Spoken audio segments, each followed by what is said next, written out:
This episode is brought to you by Lone Wolf Paintball. They are an amazing online supplier and have been around since the beginning of the game as Michigan's premier paintball field and paintball supplier since 1987. They are rapidly expanding into the online retail space and supplying everything you need to be the best paintball player you can be. They have got it all. Head over to lonewolfpaintball.com and shop all of your favorite brands. And they also boast amazing customer service and will have this out to you with same day shipping, which is amazing. It's always nice to know that your stuff is on its way immediately so you can start to use it that very next weekend of play. Check out their YouTube, Lone Wolf Paintball, and their Instagram at Lone Wolf PB, and stay up to date with all of their deals and sales. Play the Game podcast is immensely honored to have them on board, and we cannot wait for you guys to check out lonewolfpaintball.com and become a part of their community. What's going on, PTG Nation? Thank you guys so much for tuning in and rocking with us. This episode's an absolutely wild one. What a banger. We have Scotty from Will Ball for Soup, one of the most controversial figures in paintball, but somebody that absolutely loves the game. We sit down and have an amazing conversation. So without further ado, we're going to hop in the show. That was an insane inside move by Marcelo Margot. Great communication. And the crowd starts chanting Harmon. Great shot by all the guys. So Tyler Harmon saved that game. He came out with 2 wins. Marcelo Margot was on fire.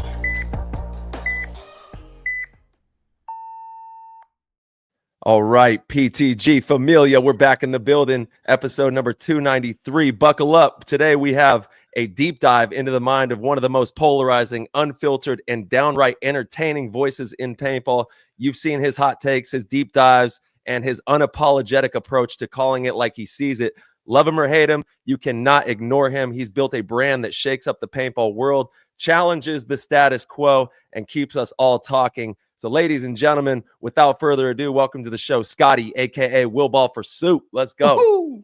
Wow, that was an awesome intro, man. I'm so flattered that you guys took the time to present that. Way to get this thing started on a good mutual respect footing.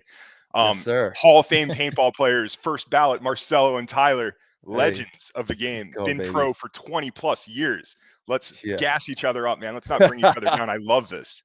You know what? Hey, I'm speaking. What a way to start. Speaking all facts on here, man. And we're honored to have you on the show. It's great to dive inside the mind of somebody who knows literally probably more than anybody else in the game when it comes to what's going on behind the curtain of paintball. So it's interesting to finally get to have you on the show and be able to have some fun talking about paintball. We're all a part of this world. We love paintball to the core of us, and we can all find a centering on that point. Yeah, man, this has been a long time coming. There was a time where I wanted to come on and you guys didn't want me on. Then there was a time you wanted me on and I didn't want to come on because I was still reeling from what happened with Nerd. So I was like, dude, it took a while for us to build up the trust to get here, right? So I'm glad we're here, and I'm pretty sure we're going to do some really cool shit. So let's fucking send it.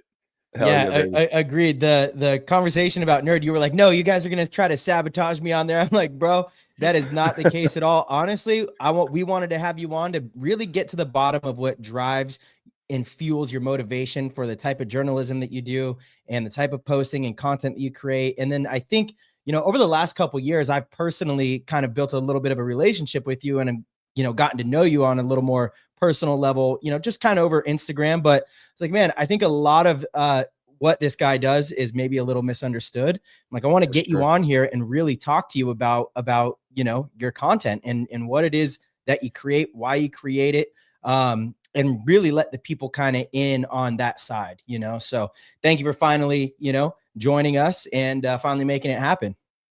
Yeah, Marcelo, like what goes into it is I want to be first, I want to be right, and I want things that are real. So I want real drama to be in my content. And I feel like consuming other people's content, they're not telling the truth about how they feel about either a sponsorship deal or their opposition. I also want to know what's going on with like the industry, right? Because nobody's really reporting on the industry. So if a company sells and I get word that a company is going to sell, I don't hate them. I don't hate Planet Eclipse. I'm just doing buyout rumors because that's the news, man. I woke up today, I get a new hot rumor. Yo, Exalt is probably going to be for sale. They might be going out of business. So the network has improved. I've sorted through the sources, and now I have like the top tier of the alliance. And those guys, they're the ones who I trust the most. And they've been right 98% of the time. Like this off season, dude, it's been really crazy how accurate things have been. And I just do it for my own entertainment, man. I'm having fun. And it's like, this is a post paintball part of my life.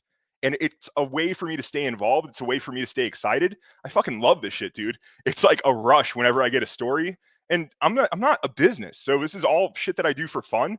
It's just a great way to stay involved and moving like nobody else is moving.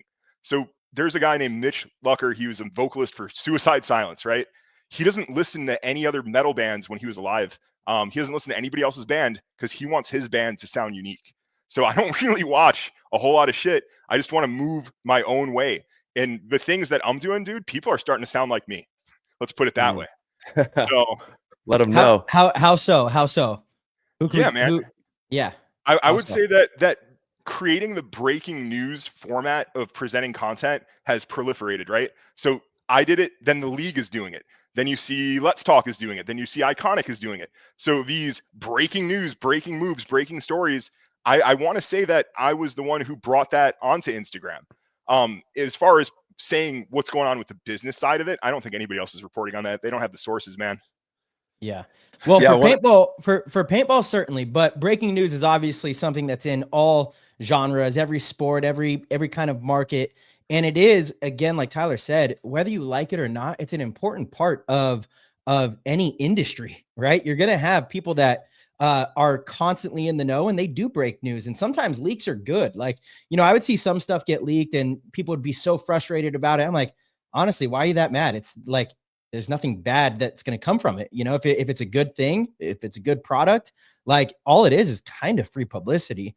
I do understand sometimes there's a line, and if there's like a deal kind of being worked on, it might blow the deal up, or, for player moves, like if a rumor gets out, the industry is so small that now maybe a player won't make the move because rumor got out, and like owners can conspire against that player to like make it happen.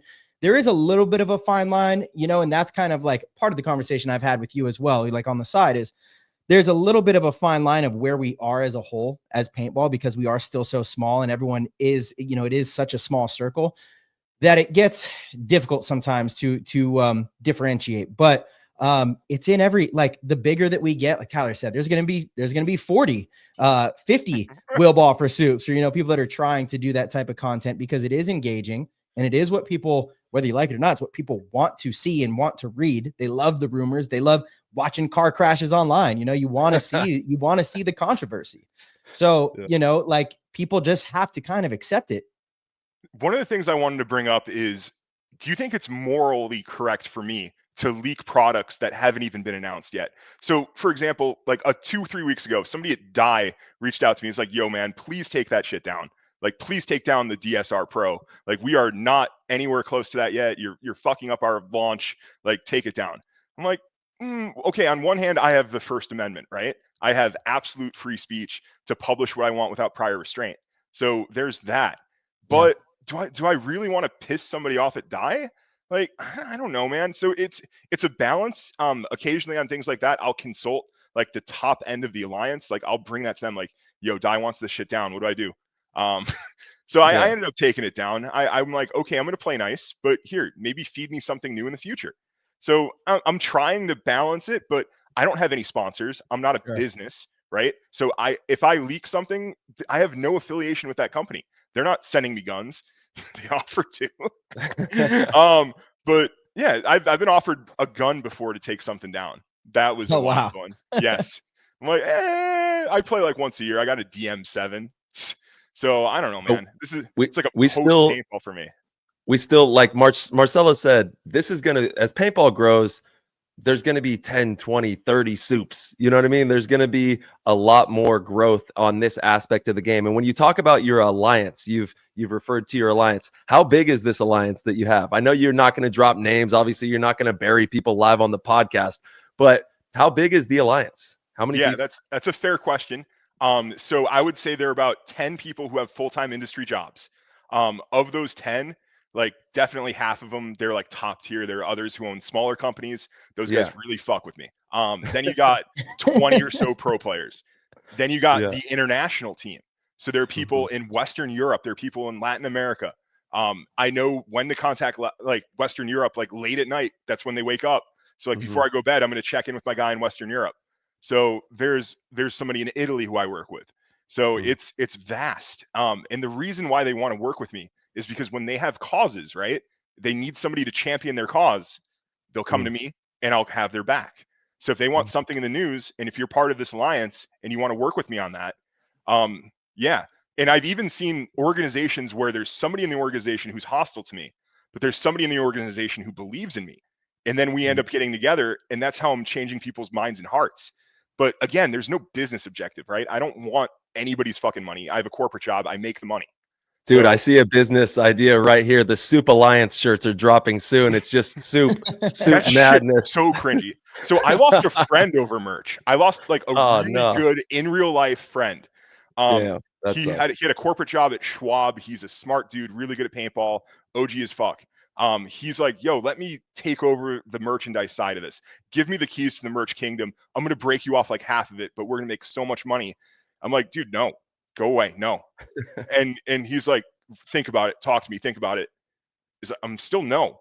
So he dropped me as a friend because I wouldn't give him the keys to the merch kingdom. I just think that money corrupts this shit. I want to remain like as pure as possible. I don't want to be like buy my shit every 5 minutes, dude. No, I have a corporate job. I like what I do. Pays twice as much as the paintball job.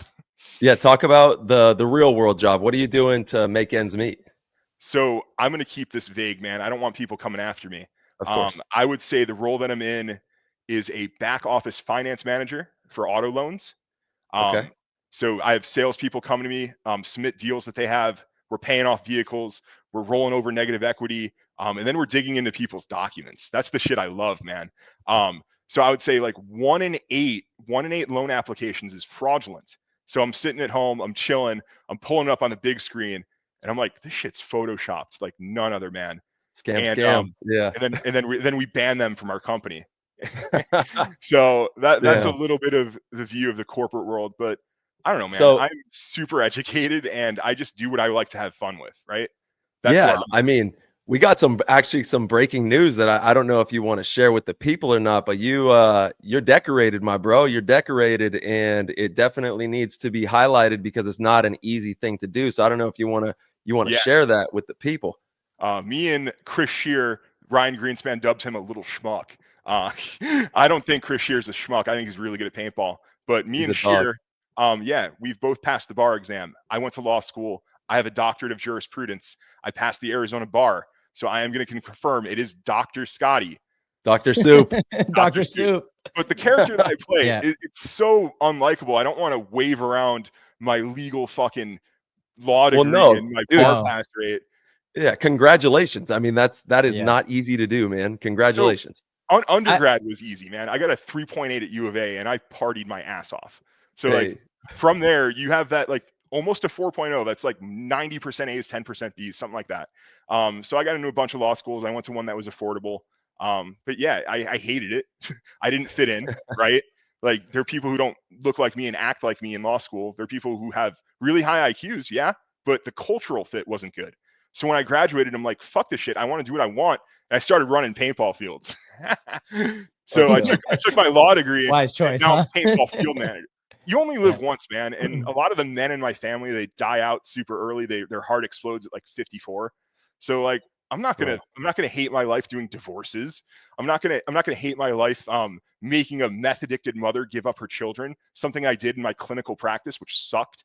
Like I was outside of that jail cell, like smoking cigarettes and drinking hard liquor. Like I was outside the prison, like not feeling good. I'm like, yo, I'm gonna have to get this woman to give up her kids. Like, fuck. Yeah, that's a crazy line of work for sure. And we talk about this all the time on the show: is follow your passion. Do what you love. And if you love paintball, do that. If you love selling t-shirts, do that. If you want to start a business, do that. But follow your heart. And if you do that, you're going to have a lot of fun. You're going to have way more fun than you would doing anything else that fits you into the box or the status quo of, what society tries to we're all getting boxed in. You know, they say you got to do this, they say you got to do that, you got to look this way, you got to dress this way, all these things, but you just got to enjoy yourself at the end of the day.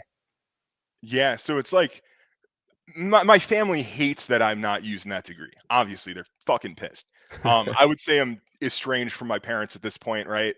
Like, yeah, they had to help me get through school. The clinical practice really didn't pay anything. So yeah, but I wanted out after one semester. I wanted to get back to Arizona and just figure it the fuck out. Yep. They were like, "You're smart enough, finish school, get the degree," and Well, I you did. always have it too. Yeah, I'll always have it, but Yeah. I can't see myself litigating somebody's divorce. I can't see me litigating like a matter in which their parents addicted to drugs who are fighting over custody. It's just nasty shit. Like, So did you get it just so that you can like say you have it? Essentially, you're like, Yeah. you know, I just want to do it.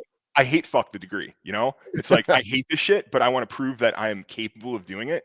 Yeah. And it's just not. It's not for me. It was never for me. Obviously, I have the IQ to get through it, but that's just Yeah. not who I am as a human being. Well, let's talk about what is for you. What's new in the world of soup? What's going on with your adventure with the brand, and what are you working on these days? Yeah. So yesterday, so I have Monday, Tuesday off, which is dog shit. But yesterday I scheduled Vince, formerly of Let's Talk Paintball, Yeah. formerly a NXL brand manager. I don't do a ton of interviews like that, right? But he reached out to me. He wanted to get it done. He did 98% of the talking, 94% of the talking. I just let him spill it all out. He's got a lot on his chest, man. It doesn't go the direction I thought. It doesn't target certain people who I thought it would target, but it's his story, right? So I'm not going to guide him to saying things against people that haven't been nice to me. So I let him talk. It went for a whole fucking hour. I'm trying to edit that, but again, like right now, my focus is one, climbing the corporate ladder, two, getting jacked, dude. It's like, just like flex on him, bro. It's No, one this No, is time. bro, a- those this is a 2XL those arms tall. looking a little small. I don't know. Uh-oh. Oh, yeah, you better watch it, bro. You better watch it. Uh-oh. So when my paintball career kind of fizzled out, right? My team pivoted into this business monstrosity where you had to pay monthly reoccurring fucking payments to this scummy motherfucker just to stay on the team. And like, oh yeah, dude, we're gonna have like team haircuts at the team barber shop. It was so fucking cringy. It turned into like divisional paintball is a shit show. I am out. I am out of It is, divisional yeah. paintball. I'm out. And like, what's the point, man? Why would I go back to playing like D4 or D3? I've been there, done that, man. So when did paintball start for you? Let's go to the grassroots of soup. You know, Scotty, how did this whole paintball adventure kick off? You know, were you a youngster, found the game somehow? Yeah, probably not even 10 years old. We're talking like 8 years old, 9 years old.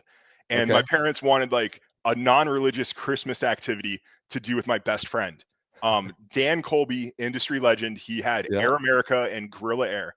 So Dan had a field in like the Northwest Chicago suburbs. That's where I grew up. So we went to a Christmas scenario game at Dan Colby's field, probably 8 or 9 years old. Definitely not 10. We had to lie. I remember that. Hey, you got to do what you got to do if you want to go play, you know? Come on. Yeah. And we had a great time. My best friend won a membership. He won a membership for like Sick. Move of the Day or something. So we were always going back. It was called Paintball Blitz in Gurnee, Illinois. That's crazy. I always thought that you grew up in Arizona, so you grew up in the Midwest. Yeah, Chicago suburbs, and then went to U of A. Wanted to stay out here after, then went back to the Midwest for law school, back to Arizona. Those law school years, I wasn't really doing anything. I did show up to a New Jack City, a really good D3 team. I crashed their practice, and they were like, "Are you really Will for Soup? What are you doing here?" So even back then, man, it was cool. But I'm back out here. But the journey through the Midwest was great. I picked up Rob Velez. You've heard of Rob Velez. He's on Impact. Yeah, of course. Come on. So my OG like first tournament style team was me, Rob Velez, and Jake Loybin, who was a moderator on PB Nation. So all three of us actually did some shit with paintball. It's pretty cool. I don't think Jake's involved anymore, but Rob is still going. Rob carried our ass. I sucked. What year was this? I want to say me and Rob were playing from 06 to 08. Okay. And what year did you start? Like first day of paintball? Like first day of rec ball would probably be like the year 2000.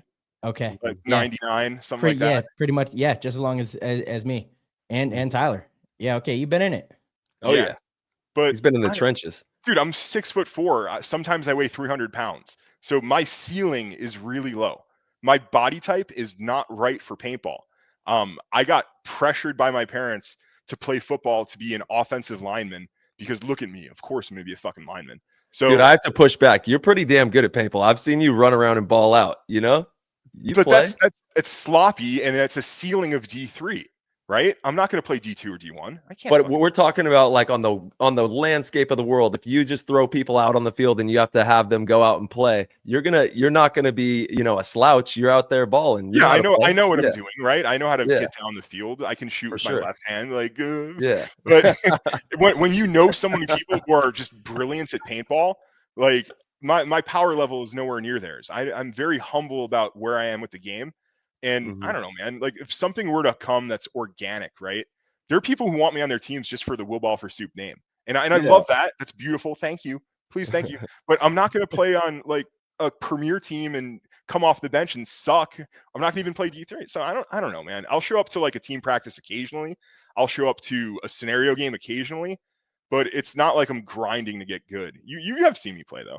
Yeah. And But when what, you were a kid, what was that scene like in the Midwest? Like how did that escalate to where you fell in love with paintball?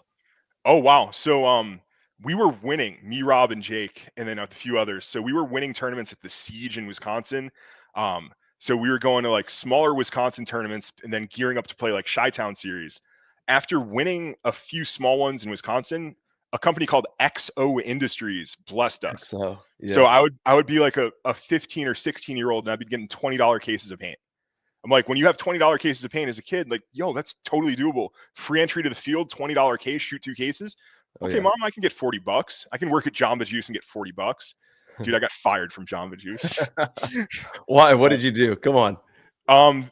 Eating fruit in the walk-in, just frozen fruit, just nomming that shit.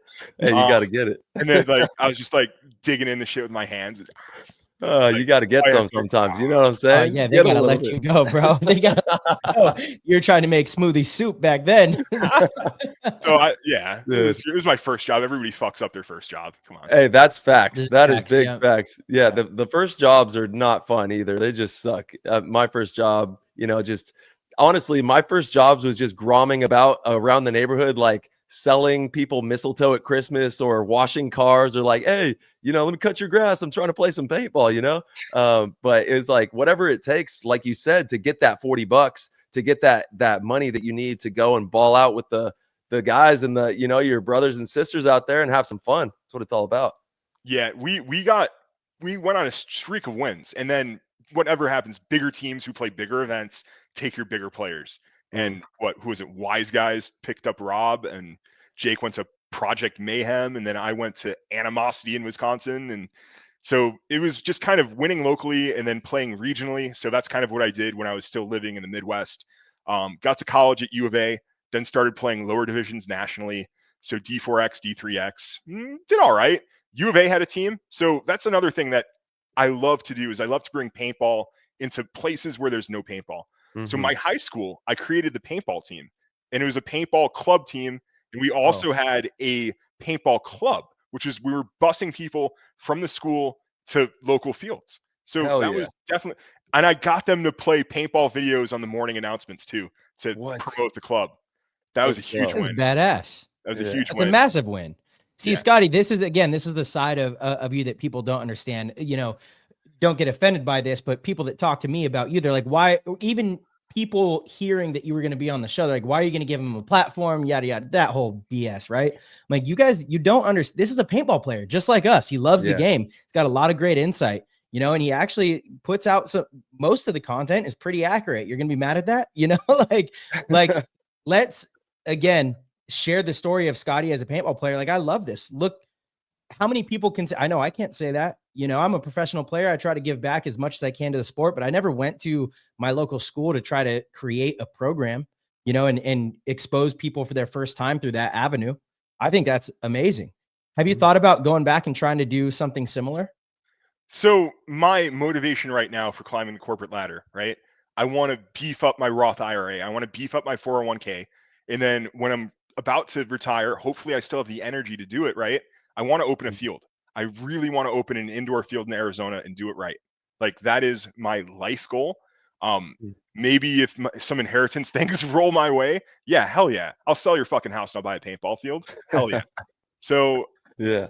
that's how I'm gonna get my revenge. What is do it right? How should a field be ran? What do you mean when you say do it right? This is tough. So indoor facilities in Arizona really don't last. A lot of the higher end ones, they die out. We're down to one. And I think just creating a safe playing surface and maintaining that playing surface is huge. That's maybe we're gonna have to look into reball, something like that. Keeping it clean, keeping the paint affordable, keeping the AC on, right? You go into an indoor in Arizona and they're cheap with the AC, you're gonna be dripping sweat. It's disgusting. Yeah. Cooked. So Yeah, fair. I want that like elevated experience. I want like Top Golf of paintball, but I'm not financially there yet. So I got to keep grinding, man. But one day I'm going to be able to get the loan and have that money of liquidated 401k and maybe sell a house that I inherit, hopefully, please. And we'll make some shit happen. Like I'm going to throw it all, dude. Life's too short to not chase your dreams. Like I want that field. That's amazing, Scott. And let us know how PTG can help when this happens, dude. We would love to be a part of your journey and your mission too. We're both out here in the Arizona community, you and I, and the community is thriving, man. The paintball community is really strong in Arizona. I came from California, where obviously there's a really strong paintball community, and I was so surprised, like happily surprised when I got out here and saw, damn, it's booming out here. There's hungry paintball teams here every weekend. I know we have several fields that are in the valley, but despite the fact that we only have a few, they're always jam-packed. There's people that are hungry to play, and everybody is really thriving, and the community is like, it's tight-knit, everybody's going for it. Yeah, I wish it was more a bunch of dudes in one room yelling at each other making decisions than these big programs, right? When I was a kid, it was just like the 6 or 7 of us and we'd fight it out and we'd make decisions on what's best. But now it's too organized. And maybe that's good for like younger dudes who need that guidance and structure. But I want that team where it's just like one line of dudes and we all know what the fuck we're doing and we don't have coaching, we don't have staff, we're just figuring our shit out. I don't want to play program paintball. I've been invited to play program paintball and I love that they reached out to me and they want me to be a part of it, but I don't know if that's how I want to continue my career. I would want to either build something organically or I'd want to go into something where it's just like, yo, it's just us. Like we're going to figure our own shit out. So yeah, young people, hell yeah. But I want that freedom. I want that, I don't know. I want to have a big voice, like in whatever I fucking do. I don't want to have like an owner who overrules. It's weird. It's weird for me right now. No, I feel you. Definitely understand, man. And I'm sure that there's a lot of people out there that resonate with that. And that's the cool thing about the sport is you can be on your own adventure and have your own way in this paintball world as well and do it however you want. You've carved your own path in this paintball world, man. Outside of having to hold the paintball marker in your hand and dominating on the field, you've been able to have fun off the field as well. So for everybody out there listening, you can take it super serious. You can be one of the best paintball players in the world. You can choose the, playing side, or you can do what Scotty's done and choose the off the field journey that helps tremendously as well, because we need as many voices and personalities and people who just love this game involved in the sport in some capacity. Pick a nuance or a niche that you want to dive into. Like say it's like gear, talking about gear, or talking about whatever you want to dive into in this sport. You can make a way for yourself by just applying the passion like you've done, Scotty. Appreciate that, Tyler. Yo, we got some gear leaks coming right down the pipe, probably as soon as this wraps up, man. We have a loader that has a camera in the front of the nose. And we have a leak schematic of the patent and trademark office. We've lurked that. We've got the schematics. We know what company owns the patent, and we're gonna let that one loot. Should I leave it here? Should I drop it here? Yeah, drop it here. What the hell? All right, yo, HK owns that motherfucking patent, boys. HK owns the patent. That's your sponsor. I swear Marky has said that on the show here. I hope I'm not getting in trouble. Yeah, okay. No, I thought he said that on the show. So they do have that patent. Random dude in like Southeast Asia, he was like, here's all the files. I'm like, fuck yeah. Yeah, nice. That's crazy. So I got the files on that last night. I'm like, Well, yeah. I mean, a camera in the loader would be revolutionary for paintball. If you could Sheesh. actually have a camera in the loader that had a long, so my understanding of these cameras, the battery life is so short that that's why it's not that viable to have like the pro players, you know, strapped with the cameras all day long. I mean, again, I'm not a tech guy. I don't know. But speaking with Darren from Go Sports, I'm like, is there not any camera, no matter what the cost on the market, that is, you know, kind of minimal design, but can last all day? And he's like, no, at the most is like an hour and a half. Like, Yeah. that's crazy. It doesn't make any sense. So I wonder how it would work in the loaders, because if you could have a camera in the loader where the battery could last and not make your actual loader die after, you know, a match or two, that is like, that's how we need to be filming this thing, is having, you know, obviously the overhead view, having the, you know, like behind a certain player kind of perspective, but then you can go to first person, you know, shooter, and you can actually see what the players are looking at, shooting at when a big move gets made. Like, that would be epic. Hell yeah. No, I support that idea. I think it's implementation. You'd have to turn off the camera function in between points. That's how you save your battery life. Sure. But Scotty, correct me if I'm wrong. Would each player need to have like some type of a modem on them or a way of transmitting, you know, because all that is going to have to process through the loader. And then do you need to have like modems on people in order for it to be the most efficient and the fastest processing speeds and that kind of stuff? for like instant transmission like that, that would definitely require some sort of Wi-Fi connection, Bluetooth, whatever. But the way that it's probably easiest to accomplish is you just have a micro SD in there. You take it out at the end of the day. So something like everything would have to be in post-production then. Post, correct. Yeah.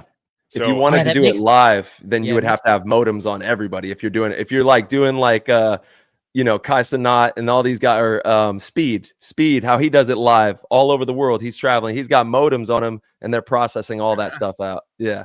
So there's other industry stuff coming in. A lot of companies folding, companies being merged into other companies. So that's stuff I'm covering right now.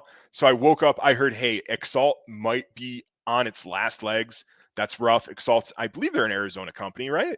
I think they have a warehouse out here. I'm not sure. I heard Exalt might be on its last legs. Ninja, I'm pretty sure, I want to confirm, but they're done. A lot of people who I know who own pro shops, right? They've made orders to Ninja. They can't get their orders filled. They're calling, hey, I want to buy some shit. Yo, nobody's answering the phones. And that's been going on for a couple months. So putting that stuff together, hey, I think Ninja's done. So we know Powerhouse has been servicing their regs. Maybe they merge. So it's a lot of stuff like that, picking up pieces, using my best judgment. But the network's been true a lot of the times, man. And I believe in these guys and they believe in me. And we've been just on a roll recently. Yeah. If you had to give it a percentage, what percentage is the accuracy? Super accuracy. 90. 90. Okay. I think it's 90-10. All right. What do you think? I think you're right. I think you're right there, man. Yeah. So I would like have to say it's the Mike pretty Bianca accurate. leaving Canes, no people on Canes were yelling at me about that shit. I'm like, that's not what I heard, man. Wait and see. So no, you're shaking them up. Long shot. See, like that's one of those things that's a bummer, right? You have someone like Mike Bianca that is Mike's a great individual. I love Mike Bianca, I truly do. I've had a lot of great conversations with him. I feel like he's very genuine. I'm sure he, you know, felt that he built a lot of amazing relationships with all those players, and he probably wanted to be the first to inform them. So when something gets leaked and he's not the first to inform them, that really sucks. Now, I get that it happens in every industry. Like Luka Doncic literally found out, like people found out on the sidelines of a game. You know, he didn't get any, but those industries are so much bigger. They're backed by each of these players and coaches. They're, you know, on it, millions of dollars of salary each year. So that like mitigates things a little bit. You understand that it's a business, where like poor Mike Bianca, you know, he's like probably paying to help be part of the Hurricanes. They have like lifelong friendships that is more important than any dollar amount. And then he doesn't get the opportunity to tell his guys. Now, I could play both sides of that. Like if I were a company and something of mine got leaked, the first thing I would do is try to find who from my company leaked that. That's who you should be mad at. Not the person that, like, you know, presented the news. You know what I mean? That's kind of like if your girlfriend cheats on you and you're mad at the guy she cheated on you with. It's like, nah, dude, your girl's a hoe. Like that, be mad at her. You know, she's the one that did it to you. But like, do you see what I'm saying though, Scotty, with where that fine line in paintball is? Because like, Yeah, we are a y- small community. yeah, I agree, totally.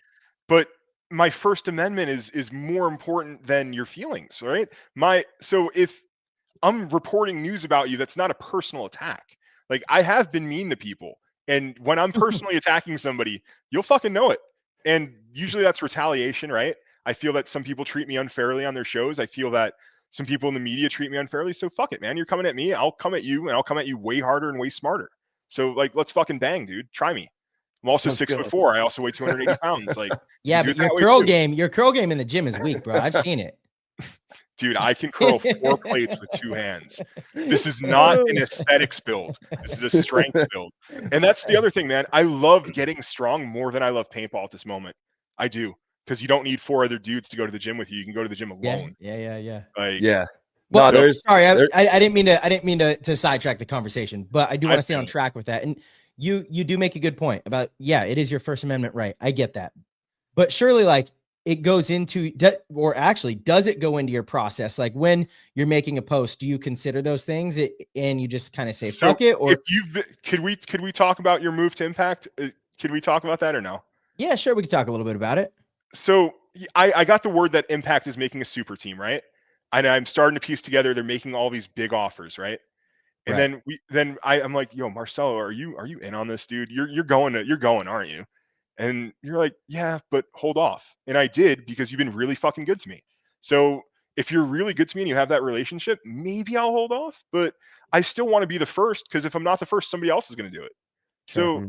So I want to try and be more friendly. I want to have like better relationships with industry mainstay people, right? I don't want to be constantly fighting everyone all the time. It's annoying and that's not even fun. yeah. But Correct. so Yeah. it's I'm trying to pivot that way, but in the end, man, I'm more often than not going to let it fly. But here's the other part of it too. I'm not obtaining this information using nefarious means or clandestine operations. I'm not hacking into DIE's servers. I'm not bypassing their fucking firewalls and shit. Maybe I Yeah. could. But no, so a DIE engineer sent me that, and I don't even know who it was. So the Which DM, is so funny, right? Like that's kind of what I was referring to. I'm like, yeah, you company, check your employees, man, Yeah. because there's a you got a mole inside there, and it is kind of funny. Like I feel like a lot of people do want to give you information. You know, they do. like they love it. A lot of people in the industry love the drama, and you know, again, if I were a company and I was really upset about this, the first thing you got to do is find out where that's coming from, because that's your actual problem. And the problem is probably much bigger than that news being leaked, right? Because you know, really that employee is betraying the company. And that's just one small way they're betraying the company. So how many other ways may they be betraying the company? You know, and so if I were the companies, I wouldn't be focused on you. I would actually kind of be thankful of like, okay, you're letting me know there's a problem. Now I can do a little investigation and find out where this problem came from. But you know, paintball is so funny. It's not like all these companies have like work computers and work phones to where you can just go through and no, like all the employees use their own cell phones. They pay their own cell phone bill. Like, you know, you can't conduct an investigation. You know, it's hilarious in a way. Yeah, it's fun though. And I'm not if I get word of something before it comes out, I'm not going to roast it. I'm not going to shit on your product until I get it in my hands. Sure. If I get it in my hands and I don't like it, I'll say I don't like it. I love having that Totally. freedom, and that's kind of why I'm not really affiliated with any brand or any team. Going back to HK, right? I dropped that story about Marky going to Vegas and a working woman robbing him of his wallet and his cell phone and crazy shit of him in Vegas. And HK's like, fuck yeah, we love that. So they took it really well. Like, I don't know this story. What story is this? Oh, dude. Big Sexy and Marky go to Vegas and a working woman robs Marky of his phone and wallet in a hotel room. Oh my God. and they're like, Big Sexy, you're a bad influence on Marky. You're bringing him to the party. You're getting him these women. It's like not good for him. And I dropped all that shit in the story. And they're like, hell yeah. So they're like, as long as like we're keeping it and light. Just so everybody knows, this was a long time ago. So it's not something recent. It's like 3 years ago, 4 years ago. And since then they're like, okay, this is what Scotty does. And I'm like, yeah. So yeah. And if you want to follow the Scotty adventures, check his YouTube channel out, Will Ball for Soup. If you haven't already, obviously the socials, Will Ball for Soup. It's where you can consume all the content. or better yet, like don't watch my shit because too many people message me and it's annoying. Just kidding. But it's weird, dude. I would, if there was maybe 1,000 people and not like 5,000 people reading my IG shit posts, like my story posts, it would be a little easier. I can't even respond to everybody, dude. Like what? It is a lot. Yeah, for sure. And we totally empathize with you and know what you're going through in that regard. What was one of the moments, like when this all started, when you said, I need to create Will Ball for Soup and start speaking your mind about what's going on in the sport? When was that moment? So there's been different eras of it. Believe it or not, man, I've been making paintball videos since I was like 13 or 14. So I grabbed the camera pretty early on in the journey. Initially just doing like videos about the gear that I was using. I made a big video defending the Smart Parts Ion. Like, yo, dude, if you guys are hating on the Ion, like my Ion does 15 balls a second, doesn't break any paint. I have the bolt out back body kit. I was like doing this in my little squeaker voice, and it got like 10,000 views on Dark Side Video. So I'm like, okay, I got something here. So adding in opinion and reviewing things, and then I was filming team practices when I wasn't playing and making little edits. So it evolved. Let's see, where did it get into like the journalism part, the scoop part? I don't know, probably like midway into Instagram, like learning how Instagram works, watching other shows in other industries that do content about rumors and what's next. There's a video game show I watch that does that stuff. I'm like, okay, why don't I take that concept, bring it to paintball? And here we are. So I've been doing it for a couple of years, and every year it gets more accurate. Every year it gets more spicy, and I'm having fun, dude. I'm having fun. Yeah. When did it officially start? How many years has Will Ball for Soup been formulated? So Dark Side Video was like a paintball website that sold to like a porn company, but like my most OG shit was on there. So that was probably 2005 when the Smart Parts Ion came out. Damn. So I've been making paintball content since like 05. Got a better camera, an HD camera, maybe 5-6 years ago. So I don't know, man. It's been a journey. It's never been really like, I know this is going to be my job. This is just what I do for fun. Yeah. And we're going to see you soon at Dub C. We got the WCPPL happening in a couple weeks out there at SC Village, April 4th to the 6th. And I think you're going to be helping commentate. Is that right? Yeah, I'm going to do the premiere games. So I'll be up there Saturday. I'm going to try and get there Friday, man. But that drive in from Arizona is going to be rough. Like solo drive. I don't know. So maybe if I can make it in for Friday, yeah, we'll do Friday. But Saturday for sure. Sunday, I got a bunch of homies we're doing collaborations with. Dufort Media shooting a Ripper 2 Intimidator. That's going to be a fucking blast. Yeah. Dude, hell Ripper 2. Oh, where's the new Field 1? Yo, I got some Field 1 dirt. I got a little bit. Yeah, what are we talking? What do we got? All right. So I had a late night conversation with a man in Italy who works for MacDev, right? So the MacDev man has confirmed that MacDev is offering to materially support and co-design the G7X, the next generation Timmy. So MacDev put that offer there because they're designing a new cyborg. The cyborg's in the works. So they're going to want to help F1 if F1 accepts their help, maybe. But they put that out there. That offer is real. These talks are happening. And it's just really cool shit that people wouldn't know about unless you do the legwork and do the reporting. So like many people want a G7R. Like so many people have wanted Field 1 to make that gun for a long time. And I know when I was with the team, they were kind of like, no, we're not really going to focus on that platform. But I'm like, so many people want this, so I would be very curious if they did do something with MacDev. I just hope that gun comes out. We really want to honor Bob Long's legacy. Bob Long's legacy is making a top-of-the-line poppet valve gun that has milling that will blow your fucking mind. So that's what they're known for, and that's what the legacy is. As somebody who shot a Russian Legion Timmy, someone who shot a couple aliases. You're right. Also, a good answering the past question, when did I turn it into like narrative-based stuff? I did a video about my teammates stealing my paintball guns. So I dropped that and it got 500,000 views. What? Like your first, like one of your first videos? One of my first videos where I talked. So that was the sign that people like hearing paintball drama and stories and that type of stuff. So you have a unique voice for it too. You do have a very good voice for audio. Yeah. And so I dropped it's a crazy story too. I was in high school. He was joining our 3-man team, and he like knew the spot in the woods where we can snap shoot. So we drove out to the forest preserve. We snapshot at each other, shot all our air, shot all our paint. We're going to Wendy's, right? So we're at Wendy's. He calls his homeboy, leaves the car unlocked, stages a break-in to the fucking car, and then he steals my Dark Intimidator and my Shocker SFT. Oh, dude. How'd you find out it was him? Oh, the network of friends saw the gun pop up on PB Review. The network.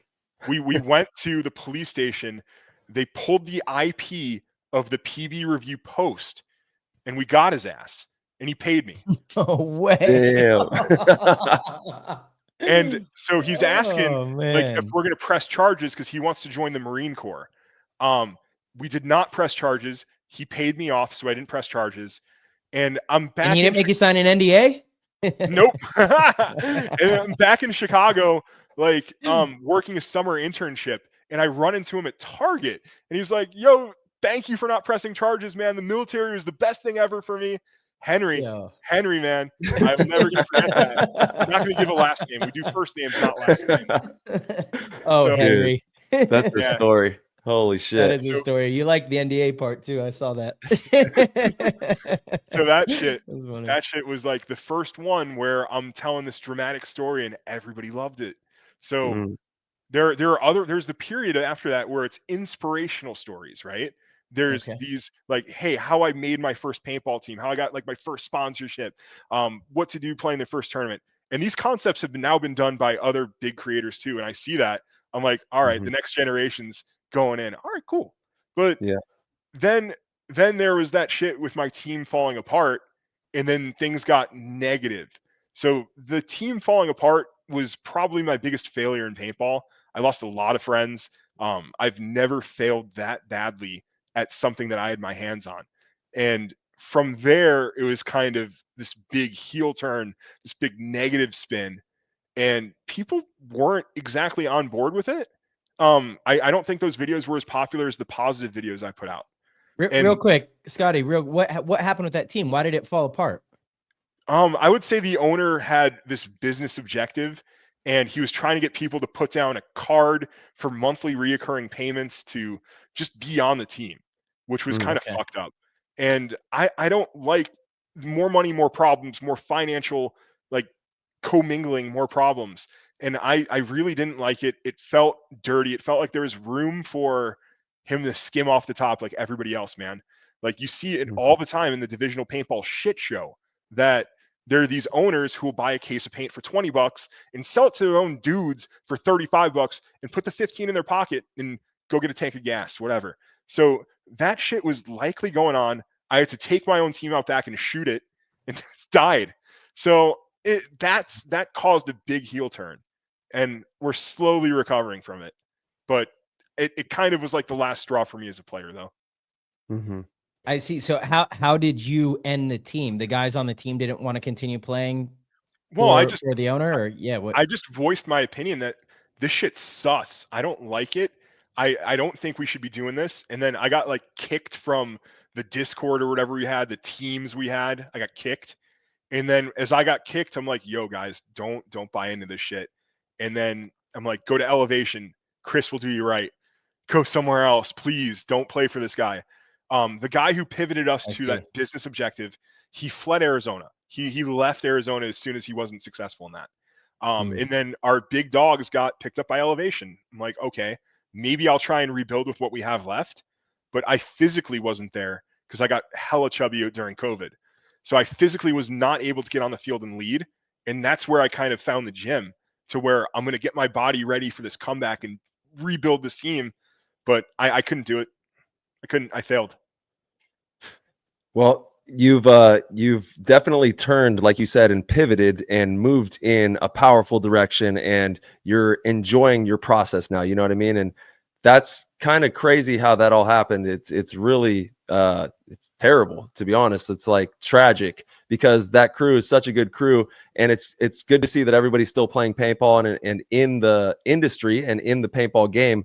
But that's definitely something that in divisional paintball, we've got to make sure we protect each other and look out for each other. And that way you don't have this sideways crap that goes on where people are undermining and doing this crazy shit on the side in these divisional teams and stuff, because I'm sure it's actually more prevalent than we even know. We just see the tip of the iceberg on some of this stuff, but there's these types of situations that are going on across the country, and it's good that we have people like you sounding the alarm and letting people know, watch out, you're going to need to protect yourself and make sure that you're in good hands when you get into these situations, because you have to watch your own back. And even that's all the way through paintball, business, life. You got to make sure that you're checking up on everything. Yeah, it blows my mind that there are some teams who will take anybody whose mom has a debit card or a credit card with a high limit. You gotta make sure they want you for you. They don't want you just to fund the upper divisional line. Like I see it all the time. It's such a shit show, man. Like you really have to do your digging financially and make sure that these guys have your best interest in mind. The other thing is, like, I keep getting my heart broken in paintball, and I'm still fucking here, dude. Like I should have moved on. So the reason why you're only seeing this side of my face is because the other side of my face got sewn back together. Like so I was gonna go to practice for this like rebuild team, right? Homie's pounding on my first floor window. Wait, hold on. You have a scar from shit from here to here. That's wild. So this guy's pounding on my first floor window, and I'm like half asleep. He's just trying to wake me up to get to practice. He got dropped off by his parents, dude. He's like, yo, you're going to drive me to practice. Mom's going to drop me off. I'm like, all right. So he's pounding on and by the way, he's 25. So he just doesn't have a license because of some shenanigans. Yeah. And for everybody that can't see or didn't see, Scotty was showing, he's got a scar from like the bottom of his chin all the way up, like the left side, almost to his ear. And so this person's banging on your door. You probably think they're trying to like bang on my bedroom window. Okay. So like, I think somebody's trying to break in. I just kind of like jump out of bed and like kind of go to the window half asleep because he's pounding on it, and I fall face through for the window. And there's blood everywhere. No. Like it's probably a 2 liter of blood just spilled out on the floor. I'm like, yo, I just got Final Destination. Like, so when was this, Scotty? Father's Day 2 years ago. 2 years ago? Yo. Oh my God. Yeah, bro, I'm glad you're okay, man. That's crazy. I think that would be a pretty good way to go, though, right? No, brother. No, yeah, that's not a good way. Dying with like your teammates trying to get your teammates trying to get you to go to practice. Dang, dude. I never no, dude. That's terrible, man. And I'm glad that you're here with us on the show, because that could have been way worse, it sounds like. So you obviously thought he was trying to break it in, and what did you punched through the window or something? No, or dude, I slipped and fell face first through the glass window. Oh and my I'm like, God. First off, I'm like, is this a nightmare? Then I'm like, am I gonna die from blood loss? And there's just fucking it's gonna be scary. Yeah, and it was wild, man. So what happened? Like, did he help you? Obviously, he helped you, and like we called an ambulance, and they sewed my face back together in my armpit too. So the armpit from like there to there, then face from like there to there. It's like, yo, dude. Oh my God. That's insane, bro. That is some Final Destination type shit, dude. No I lie. love those films too. I've watched every single one. None of them beat the first one. The first one was just iconic. I think every person who's seen Final Destination, anytime you drive by like a semi truck with the wood on the back of it, you're like, oh, let me get away from behind this thing, you know? Totally, man. So I don't know if I died going to paintball practice, like I'd be all right. I'd be okay with that. It's a good way to end. Yeah, brother. Legend. Yeah. No way, man. We need you. Die we need for you the out game. here. Die for the game. Dude, you legitimately did right there. That's insane. Like I said, glad you're okay. What would, Scotty, if you were gonna say like one of the biggest misconceptions that people have about you or your brand, Will Ball for Soup, that you'd like to clear up once and for all on the airways? Totally, man. I don't make any money doing this. I don't care what level of views I get. If a video gets 20,000 views or 5,000 views or 1,000 views, I don't give a shit, because the money is so insignificant, right? So even if I were to upload every week, my ad revenue would be like, what, $300? Dude, I can clear $300 in like one overtime, like 2 hours overtime, 3 hours overtime, whatever. So there's no financial objective here. There's no business objective here. It's just me having fun and calling the shots, doing whatever the fuck I want, man. So I don't care about the views. I don't care about the clicks. I care more about being right. And I care more about like moving in a way that nobody else is moving. I care about like having the scoop first, being right, but also getting people talking. That's the goal. It's to progress paintball through dialogue and unique stories that other people won't touch. Well, you absolutely get the people talking. And like we said, if paintball actually does blow up and we become a mainstream sport, there's going to be 10, 15, 20 accounts that are like this, that are drumming up these, information bits from the subterranean tubes and getting all the, the details from the ether. There's going to be way more of that stuff going on. And you've got a really unique perspective, obviously, in paintball. I want to know, what's one thing you think the sport is doing absolutely right and one thing that it's completely got wrong? Yeah, one thing that we're this will be doing good. right is having divisions and making a bigger tent with our divisions, bringing in the women, bringing in the kids, and then putting the spotlight on them too, right? Mm. So there needs to be that focus on bringing up the younger generation, because the average age of the divisional players today is old, man. Like paintball players are getting old. People are not sticking with it. So we have to figure out how to get these people to stay with tournament paintball and keep climbing the ranks, because people burn out way too quick. And I think the focus on women with the WNXL, I love it. People hate on it, who are in my camp, who hate on it. I'm like, they're not doing Nah, anything man. wrong. Yeah. They're not doing it. They're like, oh, it's just like the WNBA, or oh, dude, like they're fucking ass, like the dog shit. Like why? We need Why? more. We Yeah. need more. Yeah. So keep it, giving opportunities to that. It's great. I love it. What are we doing wrong? That's a tough question, because there's so many, like it's huge. I think the game is too expensive. I think that's a big thing that's keeping people out. So how can we keep paintball affordable so that there's this pathway to where you stick with it, and it's not where you'll play for a season, love it, and be like, I'm too broke. So keeping the game more affordable. I think it's too expensive, man. I think we got to figure out a way to make it cheaper so more people play. See, I don't know. I'll push back on that just a tiny bit. I think maybe the demographic that we target, it might be too expensive for, but when you compare it to some of these other sports, golf, snowboarding, skiing, these are very expensive sports that a shit ton of people do. Now, granted, at the end of the road, you if you're pursuing a golf career or a professional snowboard, skiing, stuff like that, even like club soccer, the game itself of soccer, obviously very cheap, very easy to do. But if you want to chase a professional soccer career, the amount that you're going to spend on coaching and camps and all of that, paintball's not that expensive. So, it's an interesting conversation because, and when we had Dan Bilzerian on the show, I think he actually did a pretty good job of expressing that. He's like, out of all the stuff I do, paintball's probably the cheapest actually out of all of the, and I get, he's like, that's an outlier right there, Yeah. but still it's something that, long before Dan came on the show, I would always push back on that too. I'm like, I don't think it's that, it is expensive. I get it. It's expensive, but it's not like in comparison to some of these other things that people do love and people do all the time, every weekend, few times a week, whatever it may be. It's not more expensive than those things. So why aren't we capturing that attention? I feel like it's almost our target demographic is maybe just struggling with it, which makes sense. I don't know how you could make it cheaper. That's the thing, is like, how could we make it cheaper? These fields are operating at pretty low margins. Paint companies are operating at pretty low margins. That's just the hard facts, right? I don't even have the answer to how to make it cheaper. Yeah, but, totally. So I played rec ball. I paid full price. I don't ask for shit. It was like $40 to get in, and then 45 a case. And I was there for like 2.5 hours. So 2.5 hours for $85. That's a little steep, man. That's a little steep. So I think that's a main barrier for why people don't stick with it, why people don't take it to that next level. But I want to see more I don't know. player development. You go to a bar on a date, you each have 2 drinks and you spend $100. Like, is $85 for 2.5 hours of outdoor activity really that expensive? For a corporate employed adult, no, you're fine, right? For a teenager, no, dude, you can't afford that. Sure. Yeah. And you're also not going to get drinks. So like I got so lucky. If I didn't have XO blessing me with $20 cases, like I don't know if any of this shit would have happened, man.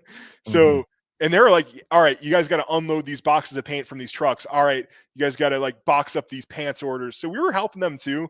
But if I didn't have that help, if I didn't have somebody at the field being like, yo, Scotty, your team's good, you don't have to pay today. So I definitely had a lot of that coming up. a lot of generosity from people. Sure. And when I was in the position of running a field, man, I always gave those opportunities to kids. Like, yo, you want to snap for free? Go ahead, fucking scrape the bunkers, man. Then drill on them first, then scrape them. So I was always blessing people like that, trying to get the gear as low as possible, like within reason. But it's just such an expensive lifestyle sport. And I think like that's a barrier. And then the development from how do we take people who are just casually interested and then turn them into lifers? How do we turn them into tournament players? Like, how do we develop that without adding additional cost burdens? Yeah. I don't know that you can do it without adding additional cost burdens, right? Because if you take the average player, then maybe they play a few times a year at the local rec park, but we want to take them and show them the tournament side of things, have them at the field every weekend, every other weekend, shoot, even once a month. Obviously, the cost goes up because you have more days at the field. But I don't think that's a bad thing. You know, that's with anything. If I want to snowboard more, I'm going to pay more. If I want to golf more, I'm more green fees. You know, if I want to go to the movies more, you're going to spend more money. I totally agree with you though. Converting the, recreational player that goes a few times a year into full on, obsessed players that love the game and want to compete, want to play the NXLs, play the WCs, the, CEPLs, whatever the local regional league is in your area, the players that want to be there every Saturday. Yeah, that's what we need to do. And so how do we do that?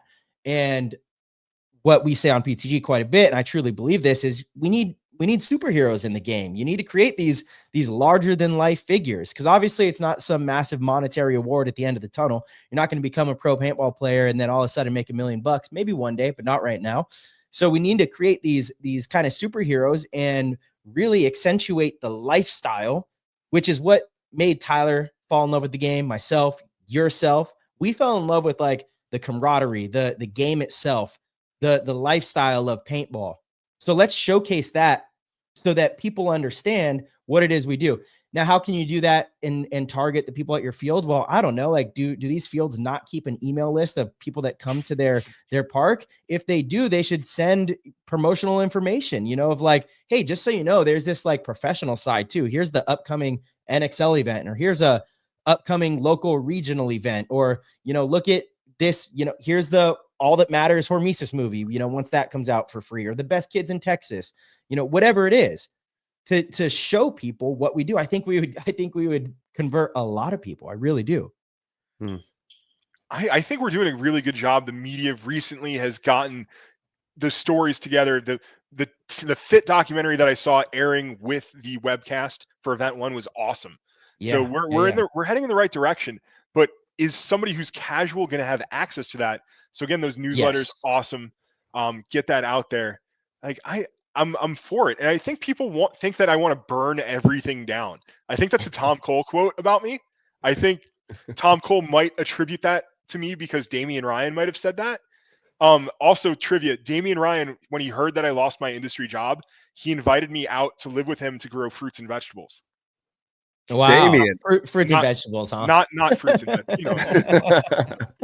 Yeah. So Damian, I'm like, I'm not gonna. I would love him. I think he's such a character, but dude, I can't live with Damian Ryan. Shout out to Damien. You two together, that'd be parabolic. You take Will Ball to soup to the next level. He was like considering being a co-host, but no, he's on his own journey right now, man. Like, I hope he comes back, but hey, I hope he's having fun, whatever he's doing. So I think we're really hitting on something here with this funnel, man. The funnel to tournament paintball is something that we've really got to develop in a really professional way. And I'd actually like to propose maybe an opportunity where we can work together and film something for free for the community that Marcelo and myself would help develop, is like a video that we can send to every field that's free that says, hey, what's up? This is Tyler Harmon, Marcelo Margot. We play pro paintball. Welcome to the paintball field. We're glad to have you here. This is the journey that you're about to be on. You're going to play rec ball. You're going to have your little setup here. And then this is what's in the future for you if you choose to go this route and follow us on this paintball journey. But I think that we need to develop a huge funnel, and maybe even we have the rec ball world champions. You got 20 of your buddies and you guys are the rec ball champs. And we highlight rec ball because we need more people coming in playing recreational paintball. We need cities across the country having their fields booming. They have so many people they can't even accept them all because we don't have enough markers, because the industry is booming so heavily to where recreational paintball is booming. And then you've got these front runners, players from, Edmonton Impact. You got the X Factor camp in Texas. They have a video. You got the Northeast boys. They create a video. You got the Florida crew. They create a video. And we all rally and create these videos for our community that can show the recreational players that step up. And maybe we'll even rally together and we'll save up a couple $100 in our community. And we'll buy the TV for the paintball store. We bought the TV. We gave you the video. Now you can show these people what the future could be for them with something simple like that. But creating this amazing funnel to get people to understand when they come to the rec ball field, it doesn't end there, because I think it does for a lot of players. They go play rec ball. They don't see that video. They don't see that poster. They don't see the next level. And they go and they say, oh, that was pretty cool. Maybe we'll try it again in a couple months or whatever. And they don't get bit really hard by that bug like they would if they saw that content. So I think that if we could explore that and create these powerful pockets of revitalizing tournament paintball in those pockets, I think that could help a lot too. It's a great idea, man. I'm totally down to collaborate with you guys on any level, right? Yeah. I'm not in it for the fucking money. Like, no. We'll do that shit for free. Let's link up. That's right. Next time you're at PZ, get me on the line too. Dude, let's go. Let's run it. Carry me, Tyler. Carry me. Let's go, baby. A-Rod too. We're running it. Didn't we run a line that was like me, you, and A-Rod once? Didn't we do that? What? We had the dogs, bro. We got the dogs. I think we ran like me, you, A-Rod, and Sabino, and it was like. Thank you all from the bottom of our hearts for the tremendous support with the PTG show. If you are enjoying these episodes and want to help with the progress and development of this program and connect with like-minded, hungry paintball players, then head on over to ptgpodcast.com, click the orange Patreon link, and become a member of the PTG World Discord chat room. And now back to the show. All right. We got the dogs. AZ's fun, man. The paintball crew out here is amazing. Shout out to the Arizona paintball family out here. And yes, I'll be out at BZ. I've also been going to Tucson and checking out that field out there. BKW, they have a beautiful park. So I'm splitting my time between both those parks and just trying to, I honestly want to go to every park in Arizona. I want to go to the rec ball parks out there and say what's up to the community, see what's going on at our local parks all over the place, because that's really where this all starts. And that's how our sport is going to flourish, is if we all care about that kind of stuff. Did you see the bathroom at BKW and how nice it is? It's ridiculous. The whole thing is like unreal. Yeah, BKW Field of Dreams. Tucson, about a 90-minute drive south for us. It is. It's a push. It's a push for sure. Yeah, that's the kind of stuff that's going to keep people coming back, though. Little stuff like that is, again, a nice facility where you go and have a great experience. It doesn't feel dirty, grimy, grungy. Like, you want to be proud of it. You want to be able to take pictures and show people you're there, right? You don't want to be embarrassed to take a photo and show people you're there. That should be the standard, right? Is like, it should be something that you're willing to post on your Instagram. So what's weird? So the first paintball job I got out of law school, it's fucking wild to say, isn't it? It was a beautiful facility in a terrible location. Do you know where Buckeye is, Tyler? Yes. Yeah, so there was a beautiful facility, like turf, brand new bunkers, officially gridded, super nice. Nobody showed up. We would have Saturdays where there were 0 goose egg players. What? So we had what field is this? It's called Buckeye Extreme Sports. I believe it got sold. Oh, I forgot the guy's name. But when I was the manager there, I worked under Ron, who owned Westworld out in Scottsdale. So it was Scottsdale's tournament field expansion in Buckeye. I'm like, hell yeah, I'm so down to run this. Give me $45K. Fuck it. So I did, man. And we would have 0 player days because the location was shit. So location is shockingly more important than the quality of the facility in terms of doing business. I managed a second field that had a grungy, disgusting facility, but because the facility was located between Tempe and Scottsdale, and the player base in that area, the socioeconomic status there is more supportive of a paintball field. We were packing them in, man. We were packing them the fuck in. So we had this bad facility that did great, but the nice facility out in Buckeye did terrible. There's a video on my channel about it. I'm like, yeah, real quick though. Real quick though, I mean, of course, location is crucial, Hell very yeah. important. If you don't have players around, good luck. They're both important. But yeah, they're both important, right? Yeah. And so when we're talking about like retaining players too, how many players do you think have gone to a paintball park for their? Well, actually, I know of a ton because I've met people outside of paintball. I have conversations with them. They tell me about their first experience with paintball. They go out to a field, had terrible paint, terrible guns. They were breaking paint. Didn't enjoy it. They said it sucked. You know, like you're kind of in the woods. I was wearing goggles with scratched lenses. I couldn't see anything. Like you're kind of, you know, shooting guns that don't shoot at what you're aiming at, and then you get shot in the neck and it hurts. And you're like, this absolutely sucks. You know, and so how many experiences like that are there out there? You know, and what is that doing to the growth of the industry as a whole? I'm sure it's pretty significant. So location is definitely important, but we also need to be really mindful of providing a really good experience. You know, you need both. Like you're going to have your diehard paintball people that they don't care about. Like as long as you got a field up, you know, and they got some decent paint, they're going to go play, period. You know, but like retaining new customers, so important to provide that experience. Man, there's so much slimy shit that I know. I'm like, do I say this right now? Or do I not? There's one owner who I worked with. Not going to say which one. He intentionally purchased brown shell, fully brown, so the people can't see what the fuck they're shooting at. So he intentionally, because the dirt is brown, your paint is brown, you can't see shit. You're going to buy more paint, and I'm going to buy myself a second Hummer. I hate that. I hate that so much. I mean, real shit. Yeah. Real shit, so bro. Real shit. Swear on me, mom. Yeah. Swear on me, mom. Swear on me, mom. Yo. No, I hate that. I hate that. That is just so bad for the sport as a whole. Yo, I will say this too. I will say this too. I believe the paint companies are also responsible. Like you just shouldn't make a bad ball like that. Because one, some of the paint that is cheaper to make with the material in it, it's really hard. It hurts. So you shoot a 12-year-old with like some super hard winter ball that's like not good, right? Paint should not be all over the place, you know, and listen, all the companies can get put on blast because I've shot all the companies and they all have good paint and they all have sometimes bad paint. Just the way it's just the reality of it. Yeah. Right. And paint companies should also be very mindful of what they're making because they're the ones making the football, the basketball, the soccer ball, you know, that the kids are going to buy. This is the thing that people are going to buy. And it's probably the most important part of a user's experience, like one of for sure, you know?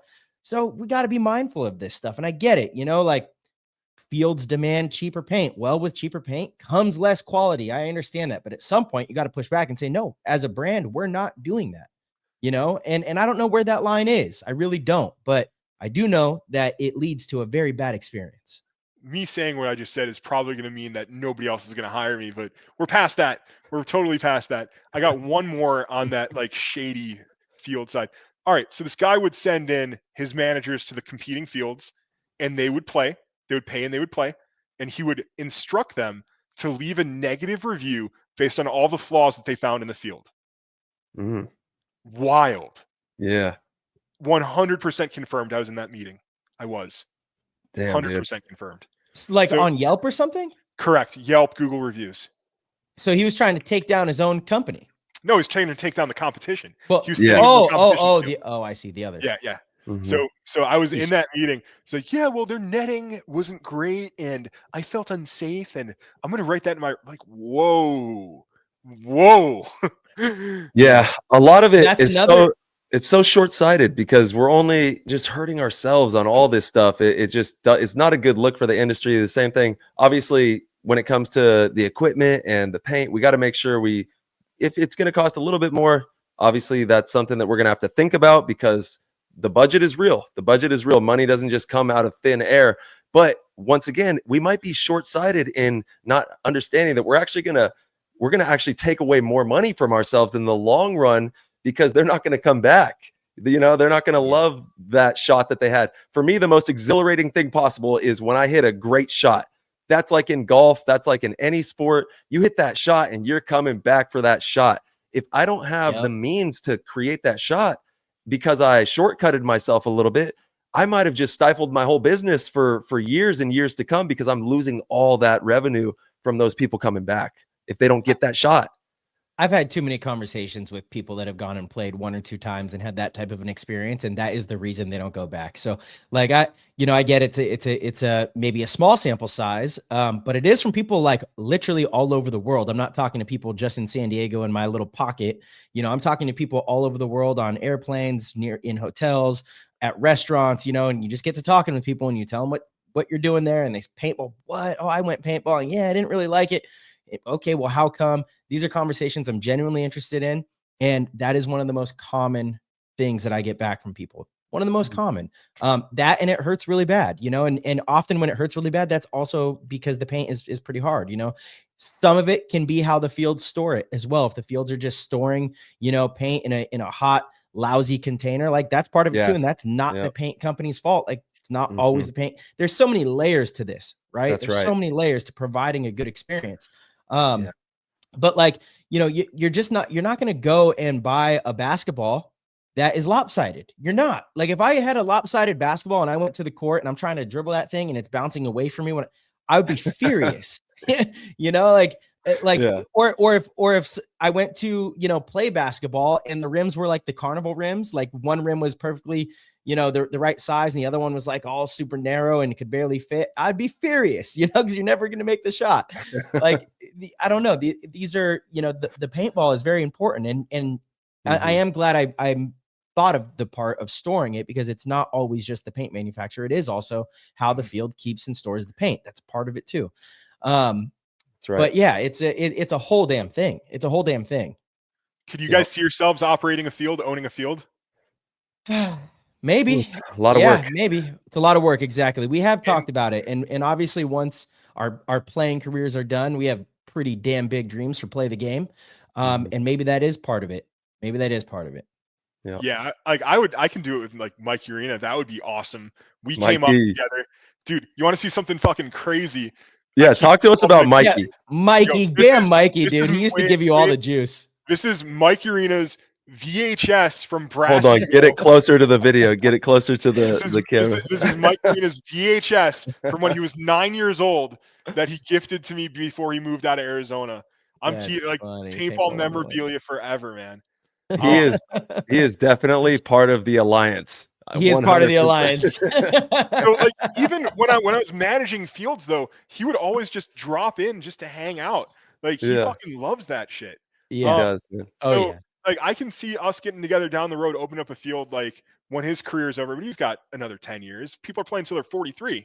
So that's what's great about it, man. Mm-hmm. So how did your guys' relationship start? Because you and Mikey have been really good friends. Yeah. I think you guys even were roommates, lived together. Like, you guys. He wanted me to, and I'm like, that would fuck up our friendship because we're such big dogs. You can't have two big dogs in the same spot. You're gonna butt heads. So it would have been awesome to live with him. And he did invite me to live with him. And I did tour the house and see the room. And we understand each other and we get along great. Mm-hmm. But it would have strained our friendship if we're roommates. I prefer not having anybody. So this 90s townhouse, it's all mine. Let's go. Wait, I thought you guys did live together. You guys were never roommates? No, we were never roommates. Mikey told me you guys were roommates. He was fucking with you. Yeah. Oh, fucking Mikey, dude. That's pretty funny. I've never lived with him. I'm like 3 years older than he is, so I was better at paintball than him when I moved to Arizona. I was better than where he was, but he hadn't hit his growth spurt yet. So he was a scrawny like 14-year-old, and I was like 18, 19, like winning D4, and he was like just starting to play D4. He's always had the work ethic though, man. That guy. Yeah. Oh, dude, he put so much more into it. Yeah. He used to drive out to Southern California like every weekend. In 2013 and 14, he was trying to get on the Ironman, and it was like, I mean, looking back, it was a mistake not to pick him up because of who he eventually became. He just wasn't ready at the time, and it was like, I feel like he took it kind of personal, but I know my perspective of it was always like, he's not ready yet, but he's gonna be ready. And now Mikey's one of my all-time favorite teammates. He's one of the best, and when he's like feeling confident about a field and he's getting the play time and put in the right position, he's one of the best out there, period. I've seen him have Sundays that are, I mean, they're as elite as it can get, like a couple years ago when he won the MVP in Texas, he had some, game-saving moves that were just like, how did you even see that? You're seeing the game and processing it at such a high level. It's amazing. Yeah, he's a We monster played for sure. we played the scenario game together. We were getting down. He brought his girlfriend Recently? out. Yeah, like 2 months ago. 2 months ago, Nice. we played a scenario game together. Brought his girlfriend out, left her in the back line. He's like, I'm going to attack in the front. Like, so his girl's like trying to figure shit out. Like, where's Mikey at? I'm like, he's in the front, like doing some Yeah. gangster shit, like dunking on tactical players. He doesn't hold back. He's gonna fuck up. He's gonna like put 4 in the pack of a tactical player. They Dude, don't he know does that. not hold He back. doesn't care. Yeah, love he doesn't hold back. But no, I was better at paintball than him at the start, and then he started making those trips to California. Tried to get on Ironman. Jerry Caro beat him out, right? I think it was Jerry Caro. Yeah. Yeah, I Yeah. remember that. Mhm. And then Yeah. he got on LA Collision, and then he took his power level from like D4, D3 to like D2, D1, and that's where he surpassed me. Like, but at the beginning when we were both in D4, I had a little advantage. Let him know. Let him know what's Yeah, going Let him on. know. Yeah, Mikey's Back gonna in- listen. Mikey Back in listens to all of us. 2011, back in 2011, I was slightly better at paintball. Let's go. Damn, Mikey. The soup Let god. it be known. I mean, Yo. he was on Crash Test Dummies, and U of A was just like winning those events. So Yeah. Yeah, and then Hey, he's Scott. had a strong push to where he's at right now. Oh yeah. oh yeah, he's increased his power level so much. He's premier top 10, 15 in the league, whatever. He's on Impact. That's all you need to say. Mhm. Yeah. He's on That's Impact. nice. So Yeah, I got we got lucky with him coming back. You got what? I got this concept brewing about a video that's going to come out called I'm going to rip off a concept from ESPN. I'm going to bring it to paintball. It's called the championship bubble, the event win bubble. So it's a bubble analysis stealing this from Colin Coward about who's the favorites, and then you go to who's a contender, then you go to outside looking in. Mhm. I like it. So favorites, contenders, outside looking in. That's Impact is dope. a favorite, obviously. Yeah. You got PB Fit. Holy shit, I can't believe I'm saying that. They're a favorite. Yeah, But right. after It's that, amazing. it gets a little interesting. Yeah. So what are you gonna do? It's gonna be like long form videos on YouTube? It's gonna be a 10, 15-minute video where I do the bubble analysis on the current pro team. Sick, dude. Yeah. I love that. We need more of that. But I invited a pro to do it, and he's like, mm-mm. Because if he's saying that a certain team is outside of the bubble, right? Because we are gonna offend some teams with this, Yeah. who I think don't have the depth. There's some teams who I think that are washed, right? So I am gonna say shit like that. I am, but that doesn't Who's mean I hate washed? you. What teams are washed? We're gonna save it for the video. I got to figure out how I'm gonna phrase that shit. You can't give us any juice? But there are some teams who I'm going to say they're outside the bubble, and I don't think they're going to win this year. I don't think they're going to win an event. Mhm. Okay. And I'll explain why. And I'm like, yo, you're going to make this video legit if you hop on and do it with me. He's like, if I start saying these things about pro teams, they're going to take that and use it as fire, and then they're going to beat us. Yeah, that's fair. That's fair. That is a thing. I understand not wanting to as a pro. Like I honestly hate when it's hard with PTG because I feel like I know Tyler feels the same way. We genuinely put our media hat on. Like I don't feel like a competitive paintball player when I'm sitting in this chair. It's weird how that's evolved over the last 5 years we've been doing this, which is pretty crazy. But still, it's like it's weird sometimes to talk about other pro teams, in a negative way. I'm like, I just don't want to touch that. Nobody and it's wants not. to do it, man. Yeah. Right. It's just as well, yeah, because for us, it's very touchy, and it does ignite things that maybe you don't want to ignite. You know what I'm saying? There is energy that gets fueled when you start talking that way. So we just keep it all to ourselves for the most part on that aspect of the game. But I do want to ask you, Scott, if there's a ton of people out there that probably want to create content and help on this paintball journey that we're all a part of, what would be some advice that you would give to them on making content for paintball, but maybe they're afraid to ruffle feathers or get into the mix? How would you encourage them? Yeah, well, you have to be cognizant that it could negatively affect your career as a player, right? So if you say something about a sponsor that made a shitty product, like, yo, this fucking product sucks, man, or this paint at this event was dog shit, couldn't get out of my barrel. You say that shit, it could hurt your career. So I would say be yourself first and foremost, but also win on concept. Conceptualize your videos and make sure that they're something unique, something that nobody else has done before. Because I don't think anybody else has taken the bubble analysis from ESPN and the Herd and brought that to paintball. So just be fearless about it, be authentic about it, but also win on your concept. So that's huge. But there are going to be some teams that I have friends on who are going to be mad at me when I say they have no shot in hell of winning an event in 25. But Impact is a favorite. I'll let that out right now. Dude. Impact is a favorite. Dude, Send that it. roster is fucking crazy. Yep. And then it's all about gelling. You got to make it all come together. That's the magic. And we're right there. We have so much talent and everybody cares. And if you have everybody that cares and they're all selfless and working for a common goal, that's what Paintball Fit is doing immaculately. They are one unified mind, one unified body, the same vision, right? The same vision. All those players, all the organization has the same vision. They are attacking the field with one mind, not two minds here, three minds there, or, it's one unified hive mind that is attacking that field, and they're doing it amazingly together as a team. If you can do that, you can win tournaments. That's how it goes. Paintball Fit as a favorite is just such a wild concept, right? Hey, they've earned it. They've earned it. They have. Like, watching the journey from the embarrassing AC Dallas season when AC Dallas lost their stars, and they're like, all right, this random team's just going to be AC Dallas this year. It's a little shady, but fuck it. Send it. Take the opportunity. And then they got relegated. Now they're back. They're winning. They're winning. Back. So, I got a Mike Urena related PB Fit story. I was going to pull up to the scenario game repping a Colt Lukow jersey because I have one of Colt's jerseys that fits me.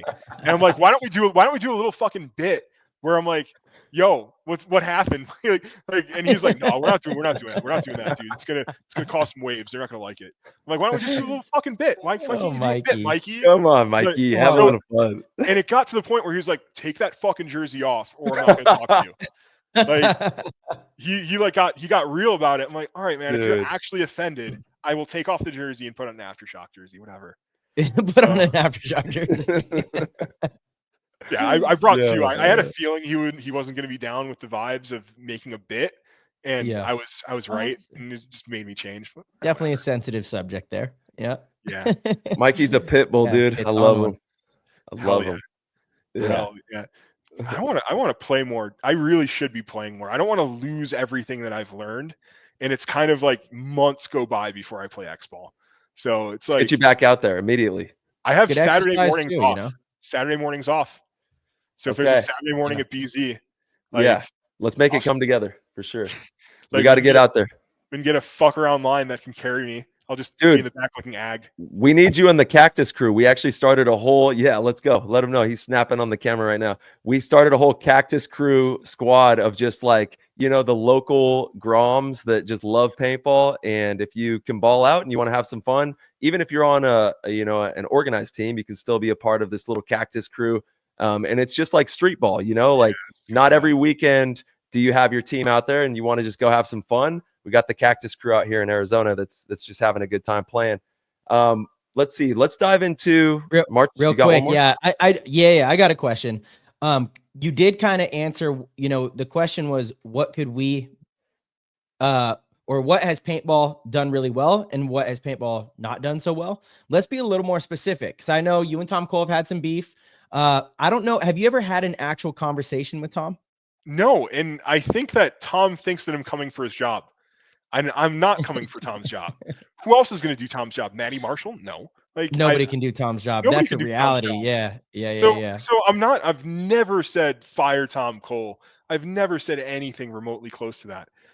There are decisions he's made that I'm like, maybe. Like, so what's a big one? What's a big decision he's made that you don't think has put the NXL on a good path? And then we'll say a good decision he's made. Obviously, the biggest goof up that he's had recently was those names for the division. That's an easy one, though. That's low hanging fruit. Easy. That's so easy. Okay. I appreciate the pushback on it. But no, I what can I name that he's messed up on? I think that one of the big things that I did content wise, right, was where the refs were being mistreated. That they're not paying these refs overtime. They're bringing in crews who are brand new to reffing. So I think Tom has some work to do with developing his refs and maintaining good refs, promoting good refs, compensating the refs so it's worth their time. I heard stories. I had reports from the network saying, yo, the refs on my field didn't even speak English, bro. Like, what? So a lot of those refs do come from South America. And I got to say, some of them are way better than any of the American refs. Because I think part of it's a pay thing, right? Like, if you are talking about $250 a day. I don't know exactly what the refs get. $250 a day to an American-based ref, like that's nothing. But you grab a ref from Colombia or somewhere in South America, that money goes a long way. So it's kind of a big deal to them, and they're really going to try hard and do a really good job. And I think that does get reflected most of the time. I understand it can come off weird, like if you're a player and a call gets made on you and you go to ask the ref like what happened and he can't explain it to you, that probably looks bad, right? But it doesn't mean that the calls or the reffing itself is bad. But I know from a customer, I'd be like, hold on, this guy doesn't even speak English. Like he can't even tell me what happened. I can understand how that would look bad, you know? Also, what about the confusion regarding what exactly is a semi-pro player, right? What exactly is a semi-pro team? There's some wild re-rank shit going on that's not being explained right to people. So my concern is that if the rules are being equally applied to all teams, I think a lot of the guys who are on blast camp, right? Their team disbanded and they couldn't find homes, and Tom decided to re-rank them. So you got this semi-pro team rocking like a couple pros. It's wild. So I think it's just being transparent, right? And he's doing a good job. He's doing his appearances. So, and just making sure that rules are fairly applied to everybody. So reffing can tighten up, rules explanations can tighten up. He's had some good ideas though. I like when he said, let's take away the towel. So I'm for that. No towel. Let's have people fight it out or get ran down. That's exciting. So I don't know, man. I'm not like anti-Tom. Tom has a tough job to do, man.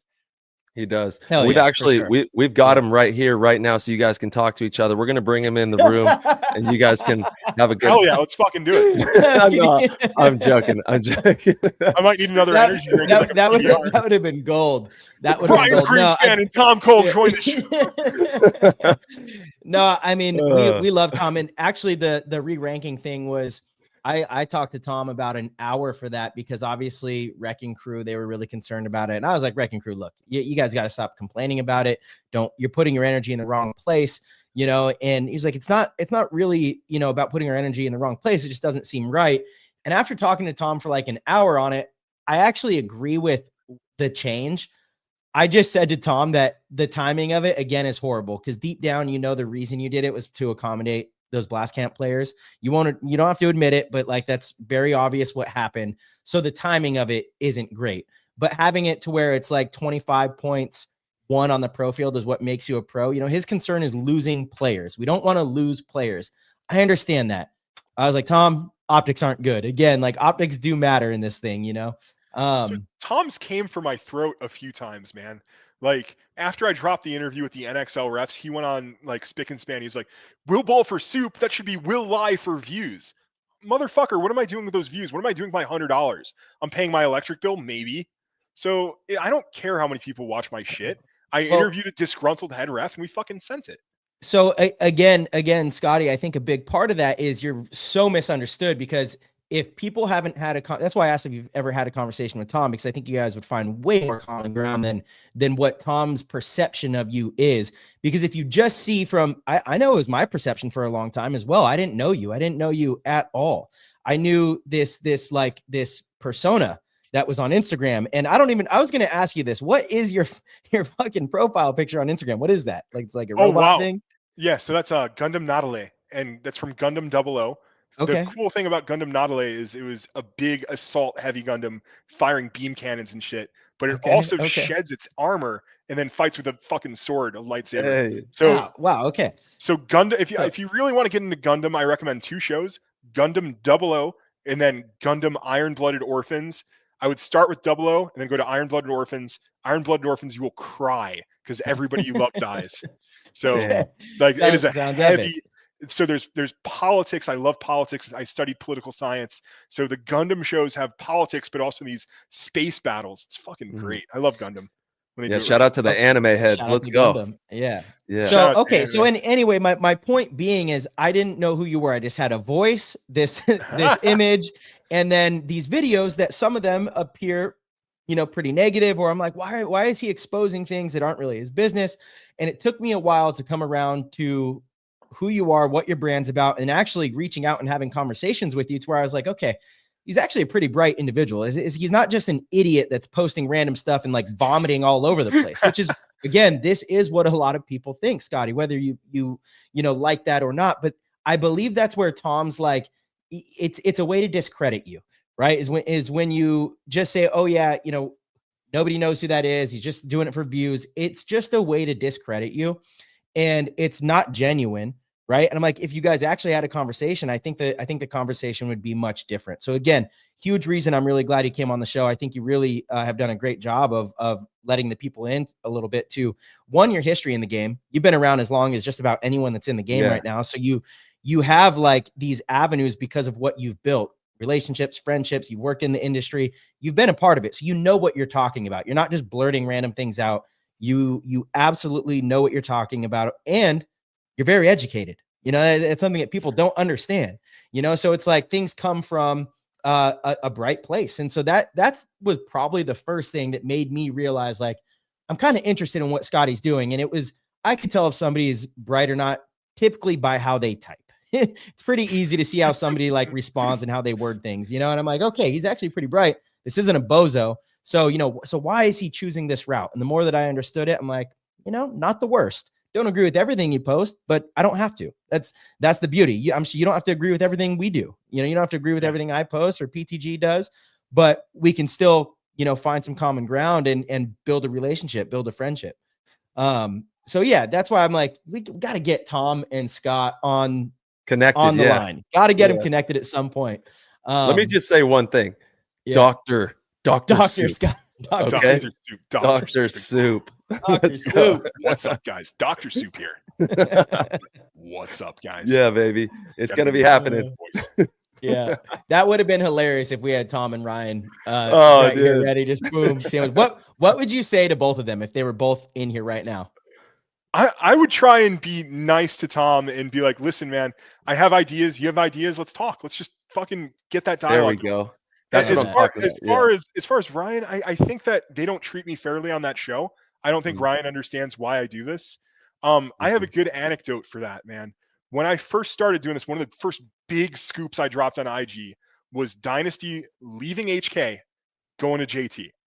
And my sourcing on that, the way I scooped that, I was confident. I was like, yo, I believe in this source. He's been good to me. I've been good to him. I'm going to roll with this story. And then there are Dynasty players blowing up my DMs saying, yo, you're lying, dude. This isn't happening. So they were running misdirection.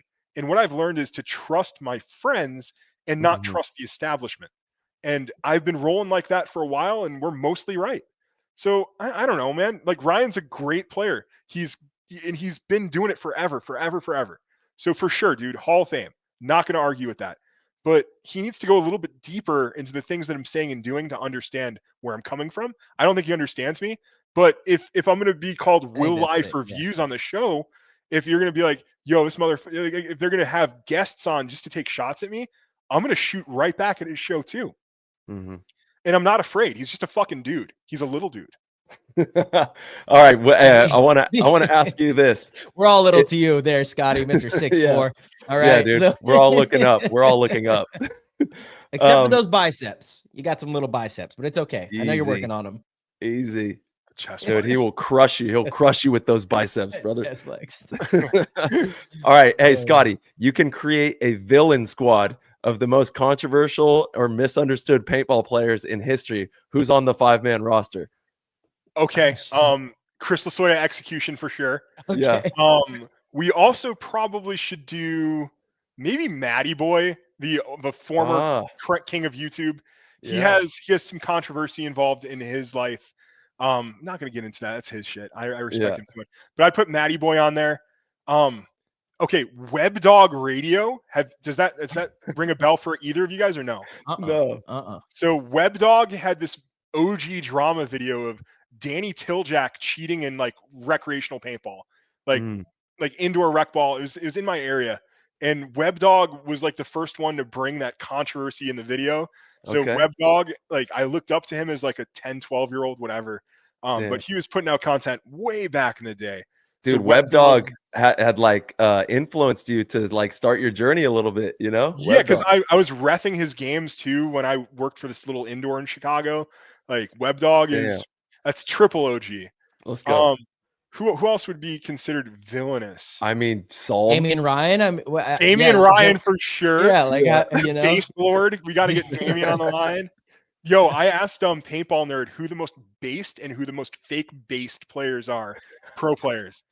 Marcelo got named as the most based. I didn't know that you Hey, had right-leaning political views. I didn't know that. You do a good job of hiding it. right-leaning? See, I thought base just meant like you have a fair or a pretty good view of the world. I didn't know that. I didn't believe that it was a political stance. It is right-leaning. Let's see. It's like no filter. Like based is the opposite of cringe, but based has also been adopted by the right. Okay, it's you- been you adopted guys- by the right. You guys Yeah. all know who the based god is, right? Yeah, Little B the Base God. Yeah. Like of rap course. legend. Yeah. Shout out Bay Area. NorCal. Shout out the cooking Hey. dance. Hey, whip that Whoop, wrist. whoop. Whip it. Whip it. Swag. Who is least based? We're saving that for the interview. You can guess. I'll let you guess. Oh no. No, I'm not gonna Okay. throw any names. Okay. Who's the most left wing like goober? All right. It's good. The answer is got some really ideas. good. It's gonna. I should clip that for IG once. Yeah, tag us. This tag is us in the- hold on. Was this with Vince? Yeah, with Let's Talk Vince. Okay. So I filmed the Vince thing yesterday, and I'm filming this today. 2 big days off for Suit, man.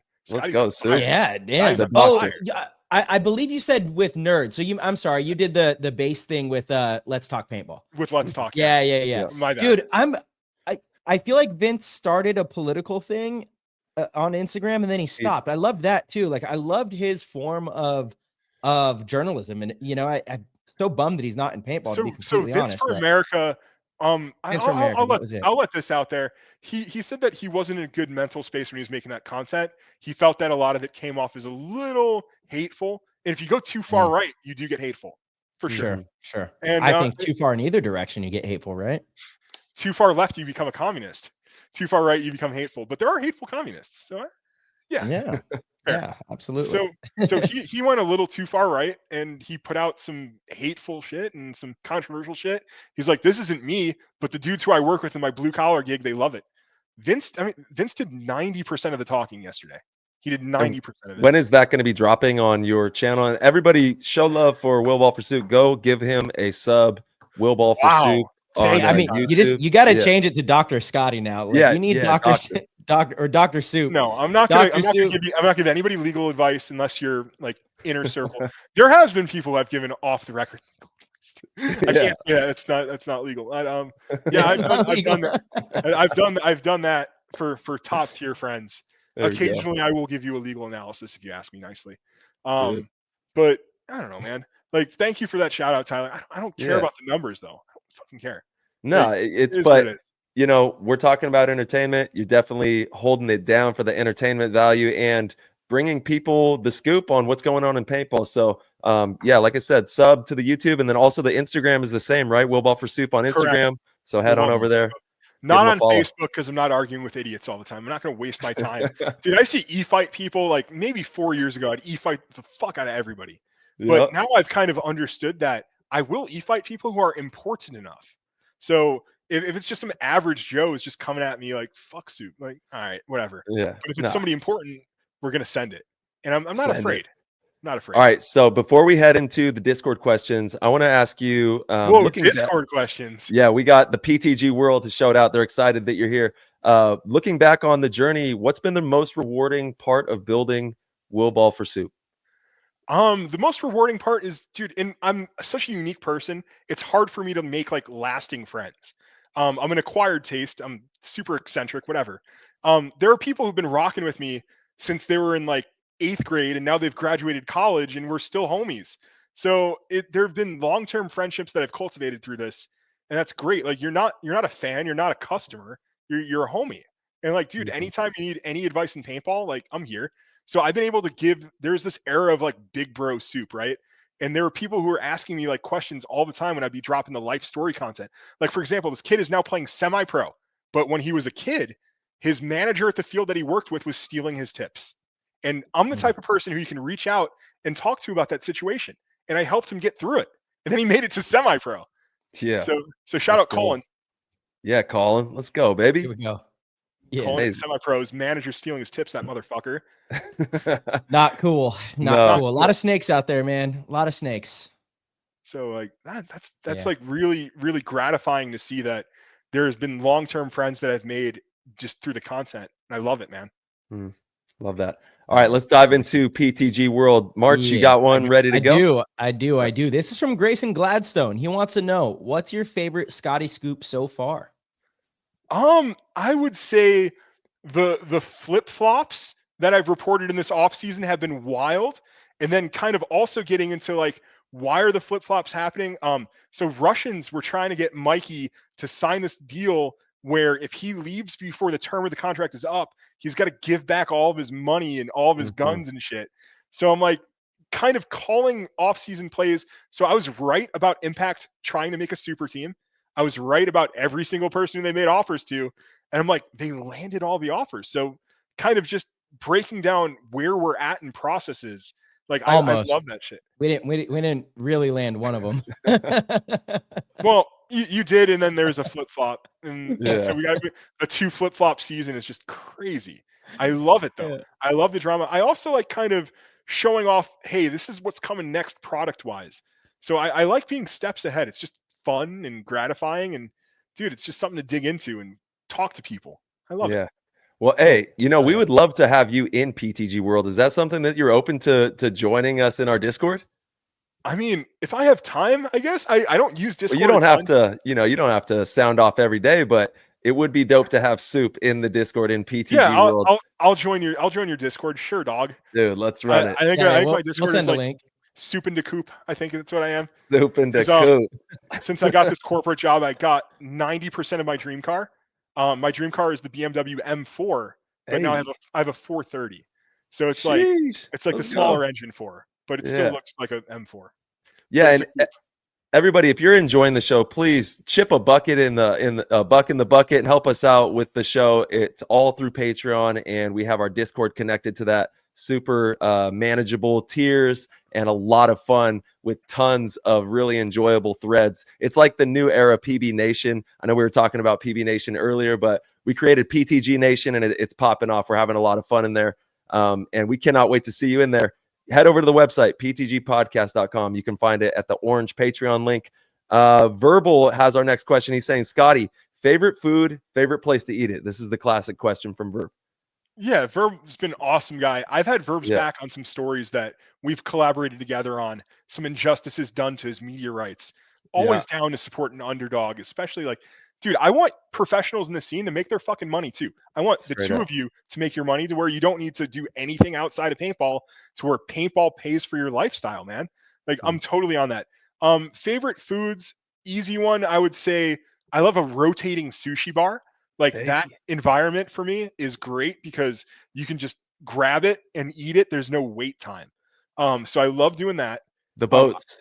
Yeah. It's just like, and you get the stack of plates in the end. You're like, yeah, I ate all that shit. Fuck yeah. So that's great. I love a good, whatever happened to Sweet Tomatoes, the salad bar buffet? That's an Arizona thing. It died during COVID. But when I was in college and like after I graduated, I would eat there twice a week. Unlimited salad. The salad bar is 100 foot long. So if you remember what Sweet Tomatoes is, go down in the comments. Like shout out Sweet Tomatoes. Yeah, it's like $10. You get like 4 salads and 4 beautifully well executed soups. Man, I miss. It's like a soup plantation. I think they're the same company. Yeah, same company. Yeah, exactly. So like that shit went away. That's what they took from us during COVID. Never forget it. Yeah, the soup one of god, many damn things. The soup god giving the blessing on the soup. My favorite soup, French onion. That's way up there. I love a good French onion. I also love a tonkatsu ramen. So that fatty pork broth ramen, fucking delicious. But chilies, gumbos, I'm just consuming all the soup. That's how the name was made, man. I was in my dorm room just doing one of those sipping soups. That's actually, how do we not ask that? Yeah. How was Will Balfour? It's one of the guest questions. Alan. Alan Fang. Yep. Yeah, so I used to be known as Archangelion, which is a reference to the greatest anime of all time, Evangelion. Not going to be talking about that here, though, but go watch it if you haven't. Go down in the comments, let us know if you've watched Ava. So Evangelion, and I was shooting an eye on, I'm like, Archangelion. Fucking yeah. So I'm like, that's cringy, right? It's an anime reference. You don't have an anime reference in your brand. So I was just editing footage from practice and sipping on one of those cup soups and listening to Bowling for Soup. So eating soup, listening to Bowling for Soup, paintball soup, will ball for soup. And it worked. So I changed it from Archangelion, which is anime cringe, but still do love me some Ava. Great Dude, series. there you go. Psychological. I identify the with that facts. series, man. Like Ava has a big plot point of like where Shinji's parents want him to pilot the robot, and my parents wanted me to be a fucking lawyer. So that's why I love Ava. There we go. We're getting to the base of it right now. Shinji doesn't want to pilot the robot. He's an emo kid. I'm Let an him emo know, kid baby. too. Go watch Ava. It's fucking great. Such a All good right. message. Alan also is wondering, Scotty, why do you think the paintballers share and trust you with the interesting scoops? What inspired you to start sharing your paintball scoops? You kind of went on that, but the first part. Well, I think they understand that I'm not for profit, right? So they're comfortable sharing things with me because they know I'm going to do the right thing with that information. I'm not really trying to destroy a company with a leak. If I get a leak, I'm going to be like, yo, this is going to be cool. It's coming. So they trust that I'm not going to use that information for manipulation or for trying to shoot at people with information. They trust that I'm going to do the right thing. They know that I don't have a profit objective. And they also have that, hey, if I share this information, then I have a cause later on, I'm going to reach out to Scotty. Scotty's going to back my cause. So it's all together, but building those relationships with sources, not selling people out. Like a lot of people want to know, like when I got that leak that Infamous is going to JT, there's a player who I really respect on Infamous, really wanted to know who the fuck told me that. I'm like, man, I can't. I'm sorry. Yeah, of course. So, sorry, Callie. I'm not going to tell you. Oh, poor Callie. All right. Clint Riddle wants to know, do you know who the paintball troll is? You gotta let us know, dog. Who is it? Yeah, yes and no. I have theories, right? So I did work with Go Sports for a bit, and the Go Sports people were trying to figure it out. The names that I heard come up, one of them being Keith Brown. So I heard Keith Brown came up, and then the other name I heard come up was Noel Van Tran. He was affiliated with 187. Yeah, so, he's a prime suspect for sure. Prime suspect. So Noel and then Keith were the two that were in discussion. I don't know. It is not Keith. No, it's not Keith. No chance. No shot. No chance. Yeah. Then I'll go with Noel Van Tran. Damn. Yeah. I do know I've heard from people it's someone and let's be clear, there's paintball troll and then pro paintball troll. I think pro paintball troll is 100 times better than paintball troll. I think paintball troll is like, he's just kind of mean. Pro paintball troll is at least funny. And he's more consistent. Maybe they're the same person though. I don't know. Well, we'll keep their privacy, man. Yeah. Like, there's Soup is like, I'm both, bitch. No, man. But there's a long time where I was just super fucking obese and I didn't want to show my face. So like I had to get to this point to where I was comfortable with looking at myself, you know? And I still have a long way to go. I'm still not a skinny dude. But if you want to be a private figure, dude, I respect your privacy. Like, yeah, totally. That's of course. Fine. We want to get both of them are pretty funny online. So we would like to get either one of them on. We're like, dude, we can set up an email just for this show. We'll send it, send the invite to that email address. You can have like everything can be blurred out, have a voice changer. Like we won't know who you are. Nobody will know who you are, but it'll be funny. Hell yeah. Really funny, I don't know if we've made much progress, but we'll see. Yeah, he plays D1 now, right? So he doesn't want to complicate things. Probably I can see that happening. What do you mean he plays D1 now? Well, who are you talking about? If it is Noel, right? He's on Preferred Mob, right? So you don't want to complicate things with your sponsors because you need sponsorship to play D1. So I don't know. Like if he's hesitant, I can understand. Let's put it that way. Dude, the AI could probably crack through the voice blur and all that. Dude, no, AI is so stupid. I ask it really is. Like I ask questions that are, and it just doesn't know the answer. Yeah, all it does is it's pulling from like 45 different sources online. Do you know how much bad information there is online? So AI has a long ways to go. Like you have to really deep dive into some of the sources. I've been using Roque. Roque is like one of the better ones, I guess. But I'm like, oh well, this is BS, and yeah, it's whatever. So, All right, my next question, PB the Kaizen. I'm throwing the tinfoil hat on. We have a little tinfoil hat section in our show sometimes, Scotty. Outside of paintball, what is your favorite conspiracy theory? We can go aliens, we can go flat Earth, wherever you want to take this. Yeah, I feel like I unfairly get labeled a conspiracy theorist all the time. Just because I don't necessarily believe government narrative on things. So there's a couple that I like. My favorite one is that the OG moon landing was staged by Stanley Kubrick, and then there are signs in the film The Shining that are Stanley apologizing for staging an old moon landing. So the connection between the film The Shining and a staged moon landing. So I believe now, yes, we've gotten to the moon. But when we were competing with Russia, Stanley Kubrick staged a moon landing, and there are signs in the film The Shining that are him confessing to staging the moon landing. I fucking love that conspiracy. what are the signs in the movie The Shining? In the carpet, there are two, like, they look like the fuel boosters of a rocket. So there's rocket ships in the carpet. There's numbers for the Apollo mission that are on certain doors. There's a deep fucking time. Yeah, Interesting. I can't. It really stuck with me. That's something that could be true. That's what a good conspiracy is, right? A good conspiracy could be true, and there's evidence that could be interpreted that means it could be true. So I think that in the spirit of competing with Russia, sounds like a lot of your content. yeah. So in the spirit of competing with Russia, like, could we have staged that moon landing? Sure, of course. But that's fun. I like ones that aren't like super evil and like The moon one, I love that one too.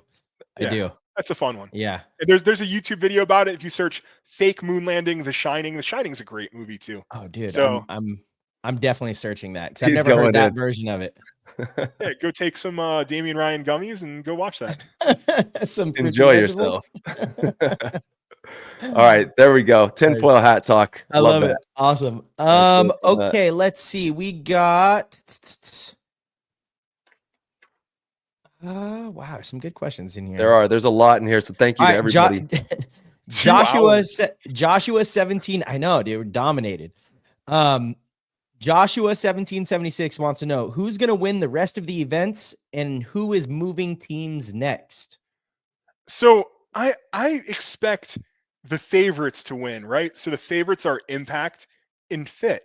I also see teams that are in the bubble where they're contenders. So I think a contending team would actually be Dynasty.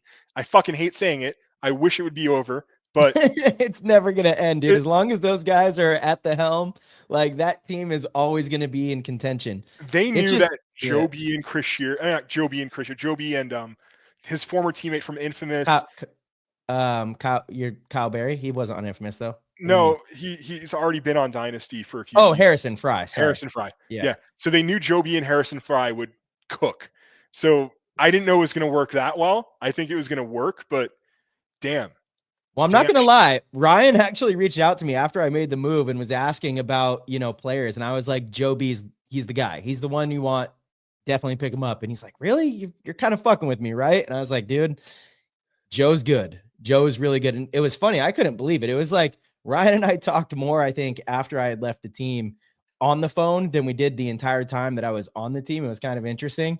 But yeah, I was like, Joe's going to fit in so well. I thought he had an exceptional year with Infamous. When you played Infamous, Joe is just always alive, always scrappy, pain in the ass to deal with and dig out. And so I felt like it was like, perfect replacement for me, really. And obviously, I still cared about Dynasty doing well and still got a lot of love for those guys. But yeah, it was obviously to see them make it to the finals. I was like, oh God, here we go again. Here we go again. We were 1 point away. That would have been an epic matchup. We were almost going to see them in the finals. It would have been epic. Would have been, and then you would have won too. Anything could happen once you get to the finals. But all I know is it would have been epic. I was definitely looking forward to that matchup. That was great. Like their rebuild is like already done. It was just one off season. You got it rebuilt with two guys. Like you've lost that many stars. You've lost Chris is an all-star. You're an all-star. Like what? Archie's gone. Totally. Archie goes back to X Factor, and they're still relevant. They're still contending for wins. Wow. See, another thing that I think got way overlooked is Blake didn't get a lot of playtime last year. And to me, when Blake's getting a lot of playtime, he is a top 5 player in the league. He's underrated. Period. He's super underrated. It's unbelievable that he's underrated. Like, I put Blake in the top 5 of the whole league. Like, I was like, okay, so that obviously opens up a starting spot for Blake. Yeah, they're going to be fine. They're going to be really good. Like, it was always an argument of why is Blake not on the field more? You know, Blake is so good. And I mean, he's the reason, one of the main reasons. Yosh also went off. He's one of the main reasons they came back against the Russians. Obviously, he had that insane 5-pack through the middle, you know, on a comeback. But Blake, I've seen him do that so many times. And it's like, it becomes, you know, I get it from a coach's perspective, how you could be really critical of Blake because his style of play is pretty sporadic, you know, and maybe he's like 60% or even 50% that he has success. And so a coach is like, well, this point you died early, or this point it was a 5-on-4 and you were the first one to get shot and we lost the point. But what they're not taking into account is that even if he doesn't have success on every point, you're making teams change the way they play you 100% of the points that Blake's on the field. So Blake's style is like, I think it's an impossible style to have, you know, a high batting percentage, you know, it's impossible, but he does it really better than almost anybody. Another one that's like that, like up the middle, is Rainey. Like when Rainey was, I think, probably at his absolute best, impact when he was attacking through the middle, and X factor when he was attacking. Like, he's unstoppable. You know, when he's just off the leash and you allow that guy just to flow, he's unstoppable, you know, and you got to let players like that cook. So I honestly, again, like, that was, I knew Dynasty was still going to do well. They have a great team, good organization. They think about the game the right way. They approach, you know, field and strategy the right way. And then you have players like Blake that were on the bench. Man, they're going to be just fine. I knew they were going to be solid. I didn't know that they were going to be in the finals. I thought they were going to contend for Sunday, and they're contending for an event win. So great shit. Like, your totally. Legacy is going to continue. 100%. Reluctant. Like, I got to call him like I see him. Like, even when that happened, I made a post. I'm like, yo, this was really impressive for a rebuild. Your rebuild is successful. Like, I'm calling him as I see him. Totally. Yeah. Did you like the finals, the way that they structured having the halftime and all that? Love it. And I want to see like those coaching sessions, the strategy sessions, going in there being like, okay, we're going to tweak this. This is what you're doing that's working. This is what you're doing that's not working. Readjust. OG halves, sick. Love it. Yeah. Hell yeah. Yeah. Gritty actually is wondering, Scotty, what would you say is missing from the current paintball broadcast that could make the game easier to follow and understand for new viewers? So I think one of the things that they did recently too, having the first person cameras, if there's a way to do it live, if we can figure that out, I think as soon as this wraps up, I'm going to leak the schematics of this loader that I have. I've been sitting on that. I'm like, all right, need some momentum. Let's push that shit out. So if we can figure out how to get into that first person view, and then also having drones too, like an overhead cam. So but we're doing really good. Like way that Go Sports and what was it, MLPB Plus now, I'm never going to shit talk that, man. That's progress. I can't hate on progress, right? Yeah, I mean, so keep doing your thing, guys. Like, we're improving every season on the way that we're presenting the game. I want to see more authentic drama, right? I want to see people saying mean things about other teams. I really do. I know. I wish there was more of like post-game interviews or like a media day. I think we really need like a media day where on Thursday there's some sort of media before the tournament. And then maybe after each game, there's like, you know, they get a couple players and they have post-game interviews or something like that. And just say what you really feel, man. Like, don't sugarcoat it for the sponsors.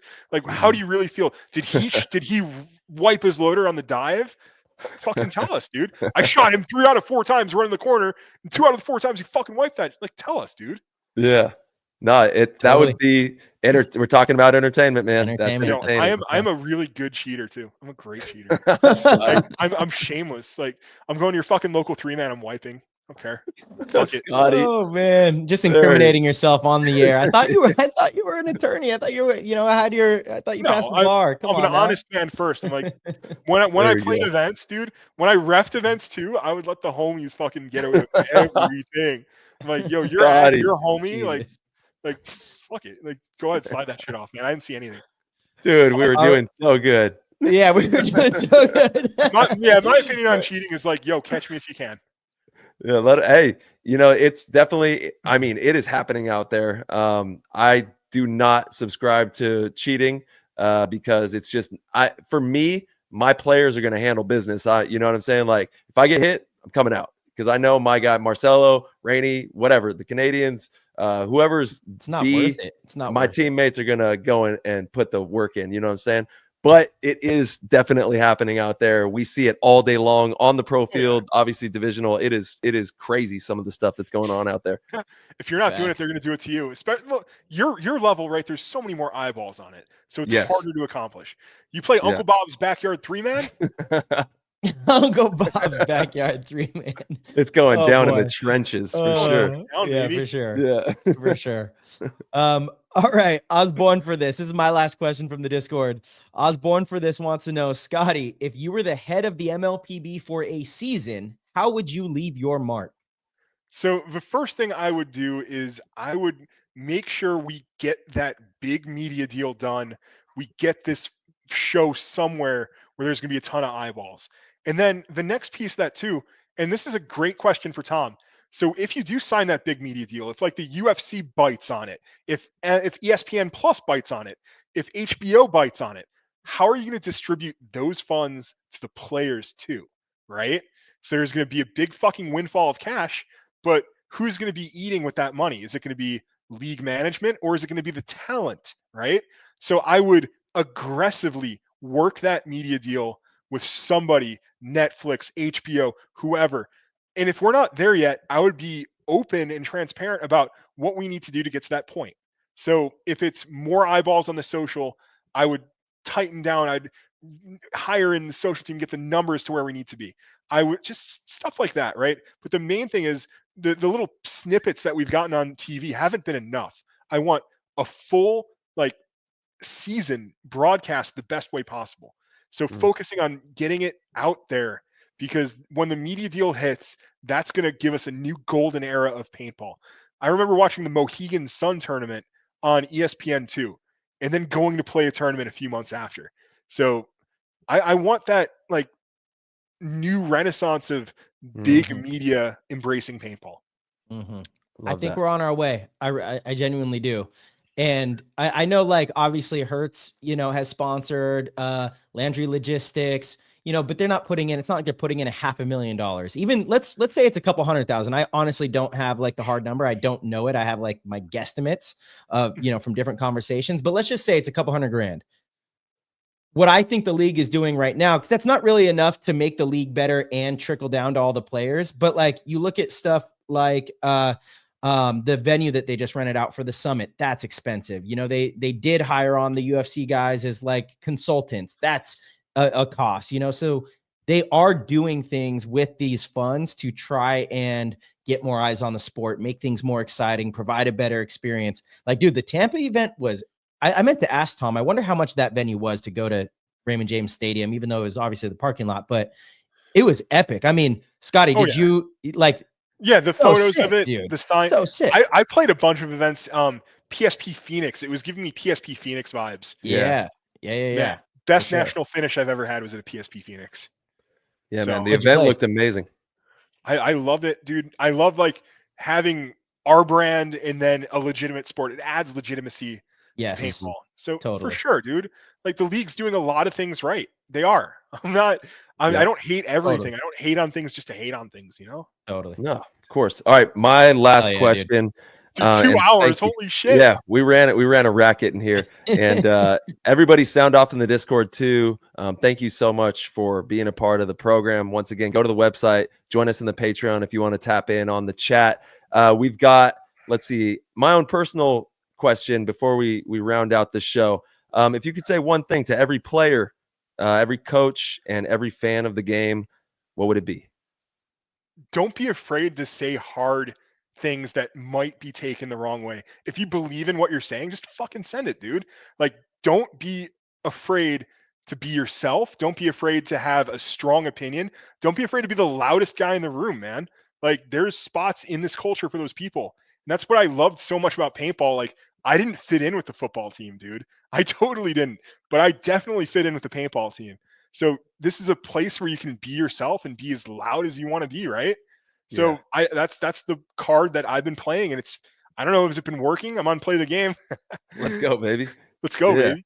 Hell yeah. Let's go. Yeah, man. And honestly, Soup, congratulations on all the success. Congratulations, Dr. Soup, on what you've been able to accomplish inside the game, outside of the game. And we're very excited to watch you continue to progress and continue to provide entertainment for the paintball world and knowledge for the paintball world. So from PTG, all of us here, man, thank you.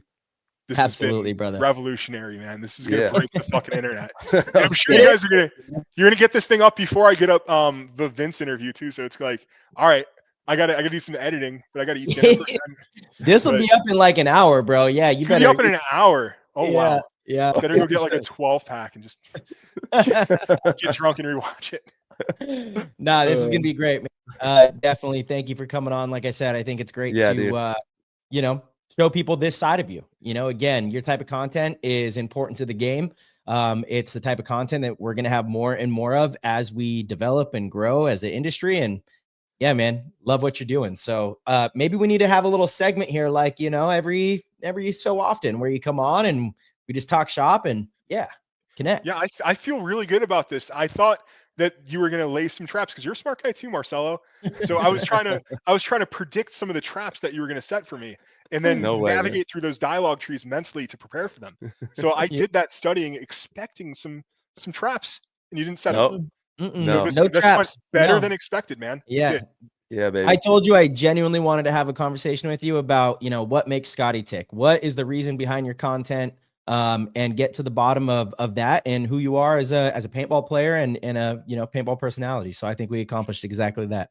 We did. And I got to give you some more flowers because you actually are the reason that we were able to have David Montgomery on the show. And David Montgomery from the Detroit Lions, he reached out to me through osmosis, through a connection that he made, I think through you. And I got to say thank you for all that you've done in that regard as well, because that is a huge endorsement, being able to have NFL star running back for the Detroit Lions playing paintball, and he really voicing how much he loves paintball. He came on the show and we had an amazing segment. If you haven't seen that, go check out the David Montgomery episode, and that was all through you. So dude, Dr. Soup, Dr. Soup, we salute you, brother.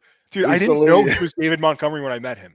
He does not look like the big motherfucker you expect on a football field. Yeah. He's not a force back. He's a finesse back. Yeah. So I didn't know who he was, dude. He's an animal. So when he was looking at guns, he's so sick. The CS3 and the 180R, and I'm like, I didn't know he has fucking $20 million. I didn't know that. So I'm like, yeah, dude, get the 180R because it's just as good as the CS3 and it cost $400 less. And he bought the 180R. But that's just me being genuine, right? If I wasn't, I think the 180R is a better deal than the CS3. I think they're both great guns. Eclipse makes great guns. Yeah. Listen to me, Jack. I'm saying Eclipse makes great guns. That's right. Yes, sir. They absolutely do. So it was a very unique interaction.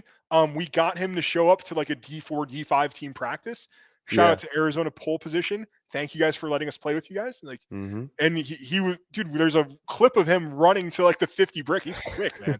He's fucking quick. Well, he's hooked. He's hooked. And that's all through the love of paintball. And that's what, say what you want about Dr. Soup, but man, this guy loves paintball. You know what I'm saying? So let's keep providing. Let's keep obviously having fun with this, and let's keep it pushing forward in a good direction, man. Forever. I'm in this shit for life, man. Let's go. I'm in this shit for fucking life. I hope I have the same energy when I get that money to build my field. I hope I still have the spark, because it's going to take a while, man. It's going to take 10, 15 years of corporate grind. It will. Well, hey, PTG will be here rocking with you when that happens, man. Maybe we'll all get together open field. Me and Arena, and then you two guys will open up something in Arizona. In Scottsdale. Run it. Pop off of paintball. I love it. Yeah, that's the dream, huh? We got to provide that experience. Top ball. Yeah. I know that can be taken the wrong way too. On that note, everybody, we are going to sign off. My man, thank you. Thank you so much. Yeah, this is great. This went really, really well. Thank you, Scotty. We appreciate you. Have a good night, dude. Take care. Peace. Laters. All right, everybody. Thank you guys so much for tuning in and listening to the show. We appreciate your support more than you know. As you guys heard about midway through the episode, if you guys would like to support PTG in any way, you could head over to ptgpaintball.com. You could click the orange Patreon link and sign up at any level and get access to our Discord. The Discord is one of the most phenomenal communities in the game of paintball. We have so many different channels in there. It's great for learning. It's great for connecting, finding teams, selling equipment, whatever it is you want to do in there. We truly have it all, and we hope to see you in there. So again, head over to ptgpaintball.com, click the orange Patreon link, and we will see you in there.